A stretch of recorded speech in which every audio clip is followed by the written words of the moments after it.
ਵਾਹਿਗੁਰੂ ਜੀ ਕਾ ਖਾਲਸਾ ਵਾਹਿਗੁਰੂ ਜੀ ਕੀ ਫਤਿਹ। ਸ਼ਹਾਦਤਾਂ ਦੇ ਸਨਮੁਖ ਇਸ ਕਿਸ਼ਤ 9 ਦੇ ਵਿੱਚ ਏਕਨੂਰ ਰੇਡੀਓ ਵੱਲੋਂ ਦਾਸ ਹਰਮਿੰਦਰ ਸਿੰਘ ਔਰ ਸਾਡੇ ਵਿੱਚ ਸਟੂਡੀਓ ਦੇ ਵਿੱਚ ਭਾਈ ਗੁਰਵਿੰਦਰ ਸਿੰਘ ਜੀ ਅਤੇ ਭਾਈ ਗੁਰਪ੍ਰੀਤ ਸਿੰਘ ਜੀ ਮੌਜੂਦ ਹਨ। ਆਪ ਜੀਆਂ ਨਾਲ ਇਤਿਹਾਸ ਦੇ ਵਿੱਚ ਜੋ ਵੀ ਸ਼ਹਾਦਤਾਂ ਹੋਈਆਂ ਨੇ ਉਹਨਾਂ ਬਾਬਤ ਆਪ ਜੀ ਨਾਲ ਸਾਂਝ ਪਾਉਣਗੇ। ਪਹਿਲਾਂ ਤਾਂ ਸਾਰੀ ਸੰਗਤ ਨੂੰ ਔਰ ਦੋਵਾਂ ਵੀਰਾਂ ਨੂੰ ਦਾਸ ਫਤਿਹ ਅਰਜ ਕਰਦਾ ਹੈ। ਵਾਹਿਗੁਰੂ ਜੀ ਕਾ ਖਾਲਸਾ ਵਾਹਿਗੁਰੂ ਜੀ ਕੀ ਫਤਿਹ। ਗੁਰੂ ਰੂਪ ਪਿਆਰੀ ਸਾਧ ਸੰਗਤ, ਜਿਵੇਂ ਕਿ ਆਪ ਜੀ ਜਾਣਦੇ ਹੀ ਹੋ ਕਿ ਇਹ ਜੋ ਹਫਤਾ ਹੈ 1 ਜੂਨ ਤੋਂ ਲੈ ਕੇ 6 ਜੂਨ ਤੱਕ ਵੈਸੇ ਤਾਂ ਬਹੁਤ ਜ਼ਿਆਦਾ ਜਿਹੜਾ ਸ਼ਹਾਦਤਾਂ ਸਿੱਖ ਕੌਮ ਦੇ ਵਿੱਚ ਹੋਈਆਂ, ਪਰ ਜਿਹਨੂੰ ਆਪਾਂ ਵਰਤਮਾਨ ਦੇ ਵਿੱਚ ਜਿਹਨੂੰ ਆਪਾਂ ਕਹਿ ਸਕਦੇ ਹਾਂ ਵੀ ਅਸੀਂ ਹੱਡੀ ਇਹ ਸ਼ਹਾਦਤਾਂ ਜਿਹੜੀਆਂ ਉਹ ਵਰਤਾਈਆਂ ਨੇ। ਸੋ ਉਹਨਾਂ ਸ਼ਹਾਦਤਾਂ ਦੇ ਬਾਬਤ ਜੋ ਅਸੀਂ ਇਹ ਪ੍ਰੋਗਰਾਮ ਦੇ ਵਿੱਚ, ਕਿਉਂਕਿ ਵੈਸੇ ਇਸ ਪ੍ਰੋਗਰਾਮ ਦੇ ਵਿੱਚ ਸ਼ਹਾਦਤਾਂ ਦੇ ਸਨਮੁਖ ਅੱਜ ਸ੍ਰੀ ਗੁਰੂ ਅਰਜਨ ਦੇਵ ਜੀ ਮਹਾਰਾਜ ਦੀ ਸ਼ਹਾਦਤ ਦੇ ਬਾਰੇ ਆਪ ਜੀ ਉਹਨਾਂ ਦੇ ਪ੍ਰਸੰਗ ਦੇ ਚੱਲ ਰਿਹਾ ਪਿਛਲੇ ਐਪੀਸੋਡ ਦੇ ਵਿੱਚ, ਉਹਨਾਂ ਬਾਰੇ ਵੀ ਆਪਾਂ ਜ਼ਿਕਰ ਕਰਾਂਗੇ। ਉਸ ਤੋਂ ਪਹਿਲਾਂ ਸਾਡੇ ਨਾਲ ਭਾਈ ਗੁਰਪ੍ਰੀਤ ਸਿੰਘ ਜੀ ਹੁਣੀ ਜੁੜੇ ਨੇ। ਉਹ ਆਪ ਜੀਆਂ ਨੂੰ ਵਰਤਮਾਨ ਦੇ ਜੋ ਇਸ ਘੱਲੂਘਾਰਾ ਹੋਇਆ ਜਿਹਦੇ ਵਿੱਚ ਸੰਤ ਜਰਨੈਲ ਸਿੰਘ ਜੀ ਤੇ ਹੋਰ ਦਮਨੀ ਟਕਸਾਲ ਦੇ ਹੋਰ ਸਿੰਘ ਨੇ ਤੇ ਹੋਰ ਵੀ ਸਿੰਘ ਜੋ ਜਿਨ੍ਹਾਂ ਨੇ ਆਪਣੀਆਂ ਜਾਨਾਂ ਦੀਆਂ ਆਹੂਤੀਆਂ ਪਾਈਆਂ ਔਰ ਸ੍ਰੀ ਹਰਿਮੰਦਰ ਸਾਹਿਬ ਜੀ ਦੀ ਜਿਹੜਾ ਉਹ ਪਵਿੱਤਰਤਾ ਨੂੰ ਕਾਇਮ ਰੱਖਦਿਆਂ ਉਸ ਪਵਿੱਤਰਤਾ ਨੂੰ ਬਹਾਲੀ ਲਈ ਜੋ ਕਿ ਬਾਬਾ ਦੀਪ ਸਿੰਘ ਜੀ ਤੋਂ ਇਹ ਜਿਹੜੀ ਵਰਤਾਰਾ ਚੱਲ ਰਿਹਾ, ਉਸ ਹੀ ਲੜੀ ਨੂੰ ਅੱਗੇ ਤੋਰਦਿਆਂ ਸ਼ਹੀਦਾਂ ਨੇ ਆਪਣੀਆਂ ਸ਼ਹਾਦਤਾਂ ਦਿੱਤੀਆਂ। ਆਪਣੇ ਨਾਲ ਭਾਈ ਗੁਰਪ੍ਰੀਤ ਸਿੰਘ ਜੀ ਹੁਣੀ ਜੋ ਕਿ ਇਸ 6 ਜੂਨ ਦੇ ਬਾਬਤ 1 ਜੂਨ ਤੋਂ ਲੈ ਕੇ 6 ਜੂਨ ਤੱਕ ਜਿੰਨੀਆਂ ਵੀ ਆਪਣੇ ਵਿੱਚ ਸ਼ਹਾਦਤਾਂ ਹੋਈਆਂ ਨੇ 1984 ਦੇ ਵੇਲੇ, ਉਹ ਆਪ ਜੀਆਂ ਨਾਲ ਸਾਂਝ ਪਾਉਣਗੇ। ਮੈਂ ਭਾਈ ਗੁਰਪ੍ਰੀਤ ਸਿੰਘ ਹੁਣਾਂ ਨੂੰ ਆਪ ਜੀਆਂ ਦੇ ਸਨਮੁਖ ਪੇਸ਼ ਕਰ ਰਿਹਾ। ਵਾਹਿਗੁਰੂ ਜੀ ਕਾ ਖਾਲਸਾ ਵਾਹਿਗੁਰੂ ਜੀ ਕੀ ਫਤਿਹ। ਵਾਹਿਗੁਰੂ ਜੀ ਕਾ ਖਾਲਸਾ ਵਾਹਿਗੁਰੂ ਜੀ ਕੀ ਫਤਿਹ। ਹਾਂਜੀ, ਸਿੱਖ ਕੌਮ ਦਾ ਦੁਖਾਂਤ ਰਿਹਾ ਹੈ ਕਿ ਅਸੀਂ ਆਪਣਾ ਇਤਿਹਾਸ ਸਾਂਭਦੇ ਅਤੇ ਵੰਡਦੇ ਘੱਟ ਹਾਂ। ਇਹ ਮੁੱਖ ਕਾਰਨ ਹੈ ਕਿ ਸਾਡੀ ਅੱਜ ਦੀ ਪੀੜ੍ਹੀ ਨੂੰ ਇਸ ਇਤਿਹਾਸਕ ਘਟਨਾ ਬਾਰੇ ਮੁੱਖ ਤੌਰ ਤੇ ਸਰਕਾਰੀ ਜਾਂ ਅਖੌਤੀ ਵਿਦਵਾਨਾਂ ਦਾ ਪੱਖ ਹੀ ਪਤਾ ਹੈ। ਜਿਸ ਪੀੜ੍ਹੀ ਨੇ ਉਹ ਦੌਰ ਅੱਖੀਂ ਵੇਖਿਆ, ਉਹ ਬਾਅਦ ਵਿੱਚ ਆਈ ਪੀੜ੍ਹੀ ਨਾਲ ਸਾਂਝੀ ਕਰਨ ਤੋਂ ਸੰਕੋਚਦੀ ਹੀ ਹੈ। ਜੇ ਕੋਈ ਜਾਣਨਾ ਵੀ ਚਾਹੁੰਦਾ ਹੈ ਤਾਂ ਗਲਤ ਜਾਣਕਾਰੀ ਜਾਂ ਅਸਪਸ਼ਟ ਜਾਣਕਾਰੀ ਹੀ ਦਿੰਦੇ ਹਾਂ, ਜਿਸ ਕਰਕੇ ਇੰਟਰਨੈਟ ਦਾ ਸਹਾਰਾ ਲੈਣਾ ਪੈਂਦਾ ਹੈ, ਜਿਸ ਉੱਤੇ ਸਰਕਾਰੀ ਪੱਖ ਜ਼ਿਆਦਾ ਮਿਲਦਾ ਹੈ। ਆਪਾਂ ਗੱਲ ਕਰਦੇ ਹਾਂ ਸਾਕਾ ਨੀਲਾ ਤਾਰਾ ਦੀ, ਜਿਸ ਨੂੰ ਸਿੱਖ ਕੌਮ ਵਿੱਚ ਤੀਜਾ ਘੱਲੂਘਾਰਾ ਵੀ ਕਿਹਾ ਜਾਂਦਾ ਹੈ। ਇਹ ਫੌਜੀ ਕਾਰਵਾਈ ਨੂੰ ਭਾਰਤੀ ਹਕੂਮਤ ਵੱਲੋਂ ਅਤ ਜ਼ਰੂਰੀ ਅਤੇ ਅਖੀਰਲਾ ਰਸਤਾ ਕਹਿ ਕੇ ਹਮੇਸ਼ਾ ਹੀ ਪੇਸ਼ ਕੀਤਾ ਗਿਆ, ਜਦਕਿ ਇਹ ਕੋਈ ਅਚਨਚੇਤ ਕੋਈ ਕਾਰਵਾਈ ਨਹੀਂ, ਸਗੋਂ ਸੋਚੀ ਸਮਝੀ ਸਾਜ਼ਿਸ਼ ਤਹਿਤ ਸਿੱਖਾਂ ਨੂੰ ਕਦੇ ਨਾ ਭੁੱਲਣ ਵਾਲਾ ਸਬਕ ਸਿਖਾਇਆ ਗਿਆ ਸੀ, ਜਿਸ ਪਿੱਛੇ ਸਦੀਆਂ ਤੋਂ ਹਕੂਮਤਾਂ ਦਾ ਸਿੱਖਾਂ ਦੇ ਆਜ਼ਾਦ ਸੋਚ ਨਾਲ ਵੈਰ ਸੀ। ਸਾਕਾ ਨੀਲਾ ਤਾਰਾ ਸਿੱਖ ਕੌਮ ਨਾਲ ਵਾਪਰੇ ਘੱਲੂਘਾਰਿਆਂ ਦੀ ਲੜੀ ਵਿੱਚ ਸਭ ਤੋਂ ਭਿਆਨਕ ਹਾਦਸਾ ਸੀ। ਇਹ ਸਾਕਾ ਸਿੱਖ ਪੰਥ ਨਾਲ ਕੀਤੀ ਵਿਸ਼ਵਾਸਘਾਤ, ਬੇਵਸਾਹੀ, ਵਿਤਕਰਿਆਂ ਅਤੇ ਤਸ਼ੱਦਦ ਦਾ ਵਰਤਾਰਾ ਸੀ। ਇਸ ਤੋਂ ਪਹਿਲਾਂ ਦੇ ਘੱਲੂਘਾਰਿਆਂ ਵਿੱਚ ਤਾਂ ਸਿੱਖਾਂ ਉੱਤੇ ਹਮਲਾ ਵਿਦੇਸ਼ੀਆਂ ਨੇ ਹੀ ਕੀਤਾ ਸੀ, ਪਰ ਇਹ ਪਹਿਲਾ ਲੋਕ ਰਾਜ ਦੇ ਠੇਕੇਦਾਰਾਂ ਵੱਲੋਂ ਕੀਤਾ ਗਿਆ ਸੀ। ਇਹ ਕਾਰਵਾਈ ਪਿੱਛੇ ਦਾ ਇੱਕ ਕਾਰਨ ਭਾਰਤੀ ਨਿਜ਼ਾਮ ਉੱਤੇ ਕਮਿਊਨਿਸਟ ਦੇਸ਼ ਸੋਵੀਅਤ ਰੂਸ ਦਾ ਦਬਾਅ ਵੀ ਸੀ, ਜਿਸ ਦਾ ਤਤਕਾਲੀਨ ਸਰਕਾਰ ਉੱਤੇ ਬਹੁਤ ਪ੍ਰਭਾਵ ਸੀ ਅਤੇ ਭਾਰਤੀ ਹੁਕਮਰਾਨ ਉਸ ਦੇ ਨਕਸ਼ੇ ਕਦਮਾਂ ਤੇ ਚੱਲ ਕੇ ਤਰੱਕੀ ਕਰਨ ਦੀ ਚਾਹ ਰੱਖਦਾ ਸੀ। ਨਾਸਤਿਕਤਾ ਆਧਾਰਿਤ ਕਮਿਊਨਿਸਟ ਸੋਚ ਪੰਜਾਬੀ ਖਿੱਤੇ ਵਿੱਚ ਕਦੇ ਵੀ ਕਾਮਯਾਬ ਨਾ ਹੋ ਸਕੀ ਸੀ, ਜਿਸ ਕਰਕੇ ਸਿੱਖ ਭਾਈਚਾਰੇ ਪ੍ਰਤੀ ਕਮਿਊਨਿਸਟਾਂ ਵਿੱਚ ਸਾੜਾ, ਨਫ਼ਰਤ ਅਤੇ ਦੁਸ਼ਮਣੀ ਪੈਦਾ ਹੋ ਚੁੱਕੀ ਸੀ, ਜੋ ਅੱਜ ਵੀ ਦੇਖੀ ਜਾਂਦੀ ਹੈ। ਸਿੱਖ ਤਾਂ ਭਾਰਤੀ ਹੁਕਮਰਾਨਾਂ ਦੇ ਅੱਖਾਂ ਵਿੱਚ 1947 ਤੋਂ ਹੀ ਰੜਕ ਰਹੇ ਸੀ, ਜਿਨ੍ਹਾਂ ਪੰਜਾਬੀ ਸੂਬਾ ਅਤੇ ਪਾਣੀਆਂ ਦੀ ਵੰਡ, ਐਮਰਜੈਂਸੀ ਵਰਗੀ ਲੋਕ ਮਾਰੂ ਨੀਤੀਆਂ ਦਾ ਡਟ ਕੇ ਵਿਰੋਧ ਕੀਤਾ। ਇਸ ਲਈ ਸਿੱਖਾਂ ਨੂੰ ਐਸਾ ਸਬਕ ਸਿਖਾਉਣਾ ਜ਼ਰੂਰੀ ਸੀ ਜਿਸ ਨਾਲ ਉਹਨਾਂ ਦਾ ਲੱਕ ਹੀ ਟੁੱਟ ਜਾਵੇ ਅਤੇ ਕਦੇ ਵੀ ਆਪਣਾ ਸਿਰ ਨਾ ਚੁੱਕ ਸਕਣ। ਪਰ ਸਰਕਾਰ ਦੀ ਬਦਕਿਸਮਤੀ ਸੀ ਕਿ ਇਸ ਮੋਰਚੇ ਦੀ ਅਗਵਾਈ ਇੱਕ ਸੰਤ ਅਤੇ ਸਿਪਾਹੀ ਦੇ ਰੂਹਾਨੀ ਮੇਲ ਵਾਲਾ ਸ਼ਖਸ ਕਰ ਰਿਹਾ ਸੀ, ਜਿਸ ਦੇ ਵਚਨਾਂ ਤੇ ਪਹਿਰਾ ਦਿੰਦੇ ਹੋਏ ਕੌਮੀ ਸੂਰਮਿਆਂ ਨੇ ਇਸ ਸਾਕੇ ਤੋਂ ਬਾਅਦ ਵੀ ਕਰੀਬਨ 12 ਸਾਲ ਸਰਕਾਰ ਦੇ ਪੈਰਾਂ ਥੱਲੇ ਅੱਗ ਮਚਾਈ ਰੱਖੀ। ਇਸ ਜੰਗ ਵਿੱਚ ਇੱਕ ਪਾਸੇ ਮੁੱਠੀ ਭਰ ਕਰੀਬਨ 200 ਸਿੰਘ ਸਿੰਘਣੀਆਂ ਸਨ ਅਤੇ ਦੂਜੇ ਪਾਸੇ ਆਧੁਨਿਕ ਹਥਿਆਰਾਂ, ਤਕਨੀਕ ਅਤੇ ਯੰਤਰਾਂ ਨਾਲ ਲੈਸ ਲੱਖਾਂ ਦੀ ਤਾਦਾਦ ਵਿੱਚ ਭਾਰਤੀ ਫੌਜ, ਜਿਸ ਨੂੰ ਬ੍ਰਿਟਿਸ਼ ਅਤੇ ਰੂਸੀ ਫੌਜ ਦਾ ਵੀ ਸਾਥ ਸੀ। ਇਸ ਹਮਲੇ ਦੀ ਵਿਉਂਤਬਾਜ਼ੀ ਅਤੇ ਤਿਆਰੀ 1983 ਦੇ ਅਖੀਰ ਵਿੱਚ ਸ਼ੁਰੂ ਹੋ ਚੁੱਕੀ ਸੀ, ਜਿਸ ਦੇ ਲਈ ਚਕਰਾਤਾ ਅਤੇ ਹੈਦਰਾਬਾਦ ਵਿੱਚ ਦਰਬਾਰ ਸਾਹਿਬ ਕੰਪਲੈਕਸ ਬਣਾ ਕੇ ਸਿਖਲਾਈ ਵੀ ਦਿੱਤੀ ਗਈ ਸੀ। ਹਮਲਾ ਕਰਨ ਲਈ ਗੁਰੂ ਅਰਜਨ ਜੀ ਦੇ ਸ਼ਹੀਦੀ ਪੁਰਬ 3 ਜੂਨ 1984 ਨੂੰ ਚੁਣਿਆ ਗਿਆ ਸੀ, ਤਾਂ ਜੋ ਸੰਗਤ ਵੱਧ ਤੋਂ ਵੱਧ ਹੋਵੇ ਅਤੇ ਨੁਕਸਾਨ ਕੀਤਾ ਜਾ ਸਕੇ। ਆਮ ਤੌਰ ਤੇ ਇਹ ਪ੍ਰਚਾਰਿਆ ਜਾਂਦਾ ਹੈ ਕਿ ਇਹ ਹਮਲਾ ਸਿਰਫ ਸੰਤ ਜਰਨੈਲ ਸਿੰਘ ਜੀ ਅਤੇ ਉਹਨਾਂ ਦੇ ਹਥਿਆਰਬੰਦ ਸਾਥੀਆਂ ਨੂੰ ਉੱਥੋਂ ਕੱਢਣ ਲਈ ਕੀਤਾ ਗਿਆ ਸੀ, ਪਰ ਬਹੁਤ ਘੱਟ ਸਿੱਖਾਂ ਨੂੰ ਪਤਾ ਹੋਵੇਗਾ ਕਿ ਜੁਲਾਈ 1955 ਵਿੱਚ ਵੀ ਦਰਬਾਰ ਸਾਹਿਬ ਕੰਪਲੈਕਸ ਉੱਤੇ ਪੁਲਿਸ ਨੇ ਹਮਲਾ ਕੀਤਾ ਸੀ ਅਤੇ ਅਨੇਕਾਂ ਸੰਗਤ ਸਣੇ ਦਰਬਾਰ ਸਾਹਿਬ ਜੀ ਦੇ ਮੌਜੂਦਾ ਤਤਕਾਲੀਨ ਹੈੱਡ ਗ੍ਰੰਥੀ ਗਿਆਨੀ ਭੁਪਿੰਦਰ ਸਿੰਘ ਜੀ ਅਤੇ ਅਕਾਲ ਤਖਤ ਦੇ ਜਥੇਦਾਰ ਨੂੰ ਵੀ ਗ੍ਰਿਫਤਾਰ ਕੀਤਾ ਗਿਆ ਸੀ। ਇਹ ਹਮਲਾ ਪੰਜਾਬੀ ਸੂਬਾ ਮੋਰਚਾ ਕੁਚਲਣ ਲਈ ਕੀਤਾ ਗਿਆ ਸੀ, ਜੋ ਕਿ ਹਥਿਆਰਬੰਦ ਸੰਘਰਸ਼ ਵੀ ਨਹੀਂ ਸੀ। ਇਸ ਹਮਲੇ ਦੇ ਸਬੂਤ ਅੱਜ ਵੀ ਦਰਬਾਰ ਸਾਹਿਬ ਕੰਪਲੈਕਸ ਦੇ ਅਜਾਇਬ ਘਰ ਵਿੱਚ ਮੌਜੂਦ ਹਨ। ਇਸ ਹਮਲੇ ਦੀਆਂ ਤਸਵੀਰਾਂ ਆਪ ਜੀ ਪ੍ਰੋਗਰਾਮ ਦੇ ਬੈਨਰ ਉੱਤੇ ਵੀ ਵੇਖ ਸਕਦੇ ਹੋ। ਇਸ ਲਈ ਜੋ ਦਾਅਵਾ ਕੀਤਾ ਜਾਂਦਾ ਹੈ ਉਹ ਝੂਠ ਦਾ ਪੁਲੰਦਾ ਹੈ, ਇਹ ਸਾਬਿਤ ਹੁੰਦਾ ਹੈ। ਦਰਬਾਰ ਸਾਹਿਬ ਕੰਪਲੈਕਸ ਹਮੇਸ਼ਾ ਤੋਂ ਹੀ ਸਿੱਖ ਰਾਜਨੀਤੀ ਅਤੇ ਰੂਹਾਨੀਅਤ ਦਾ ਕੇਂਦਰ ਰਿਹਾ ਹੈ। ਇਸ ਲਈ ਸਮੇਂ-ਸਮੇਂ ਤੇ ਹੁਕਮਰਾਨਾਂ ਵੱਲੋਂ ਸਿੱਖਾਂ ਨੂੰ ਸਬਕ ਸਿਖਾਉਣ ਅਤੇ ਮਾਰ ਮੁਕਾਉਣ ਦੇ ਮਨਸੂਬਿਆਂ ਨਾਲ ਹਮਲਾ ਕੀਤਾ ਜਾਂਦਾ ਰਿਹਾ ਹੈ। ਅੱਜ ਦੇ ਪ੍ਰੋਗਰਾਮ ਦਾ ਇਹ ਵਿਸ਼ਾ ਨਹੀਂ ਹੈ, ਪਰ ਜੂਨ ਦੀ ਸ਼ੁਰੂਆਤ ਹੋ ਚੁੱਕੀ ਹੈ ਅਤੇ ਗੁਰੂ ਅਰਜਨ ਜੀ ਦੇ ਸ਼ਹੀਦੀ ਪੁਰਬ ਨਾਲ ਸੰਬੰਧਿਤ ਇਸ ਇਤਿਹਾਸਿਕ ਘਟਨਾ ਦਾ ਜ਼ਿਕਰ ਕਰਨਾ ਏਕਨੂਰ ਰੇਡੀਓ ਦੀ ਟੀਮ ਆਪਣਾ ਫਰਜ਼ ਸਮਝਦੀ ਹੈ ਅਤੇ ਇਸ ਫੌਜੀ ਕਾਰਵਾਈ ਵਿੱਚ ਸ਼ਹੀਦ ਹੋਏ ਸਿੰਘ ਸਿੰਘਣੀਆਂ ਨੂੰ ਕੋਟ-ਕੋਟ ਪ੍ਰਣਾਮ ਕਰਦੀ ਹੈ। ਅਸੀਂ ਆਸ਼ਾ ਕਰਦੇ ਹਾਂ ਸਿੱਖ ਕੌਮ ਇਸ ਘਟਨਾ ਸੰਬੰਧੀ ਸਹੀ ਜਾਣਕਾਰੀ ਆਪਣੀ ਆਉਣ ਵਾਲੀ ਪੀੜ੍ਹੀਆਂ ਨਾਲ ਜ਼ਰੂਰ ਸਾਂਝੀ ਕਰੇਗੀ। ਵਾਹਿਗੁਰੂ ਜੀ ਕਾ ਖਾਲਸਾ, ਵਾਹਿਗੁਰੂ ਜੀ ਕੀ ਫਤਿਹ। ਵਾਹਿਗੁਰੂ ਜੀ ਕਾ ਖਾਲਸਾ, ਵਾਹਿਗੁਰੂ ਜੀ ਕੀ ਫਤਿਹ।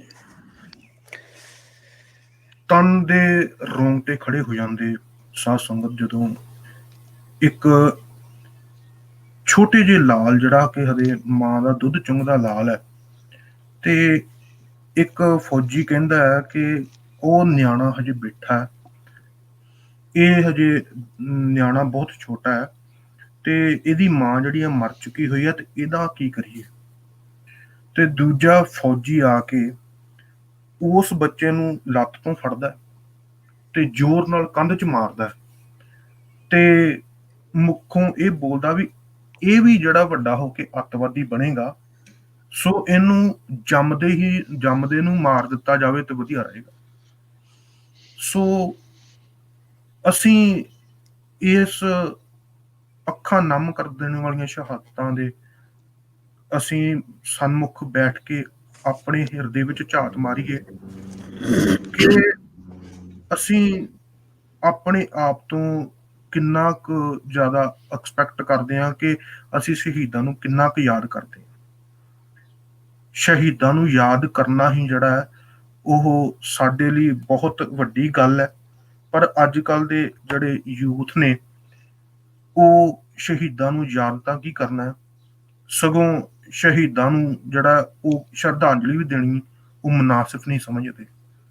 ਸੋ ਏਕ ਨੂਰ ਰੇਡੀਓ ਆਪਣੀ ਇਸ ਜ਼ਿੰਮੇਦਾਰੀ ਨੂੰ ਜ਼ਿੰਮੇਵਾਰ ਵਾਂਗ ਸੰਭਾਲਦਾ ਹੋਇਆ ਆਪ ਸਾਰੀ ਸੰਗਤ ਨੂੰ, ਔਰ ਸ਼ਹਾਦਤਾਂ ਦੇ ਜਿਹੜੀਆਂ ਸ਼ਹੀਦਾਂ ਨੇ ਆਪਣੀਆਂ ਸ਼ਹਾਦਤਾਂ ਦਿੱਤੀਆਂ, ਉਹਨਾਂ ਦੇ ਚਰਨਾਂ ਵਿੱਚ ਲੱਖ ਲੱਖ ਕੋਟ ਕੋਟ ਪ੍ਰਣਾਮ ਕਰਦਾ ਹੈ।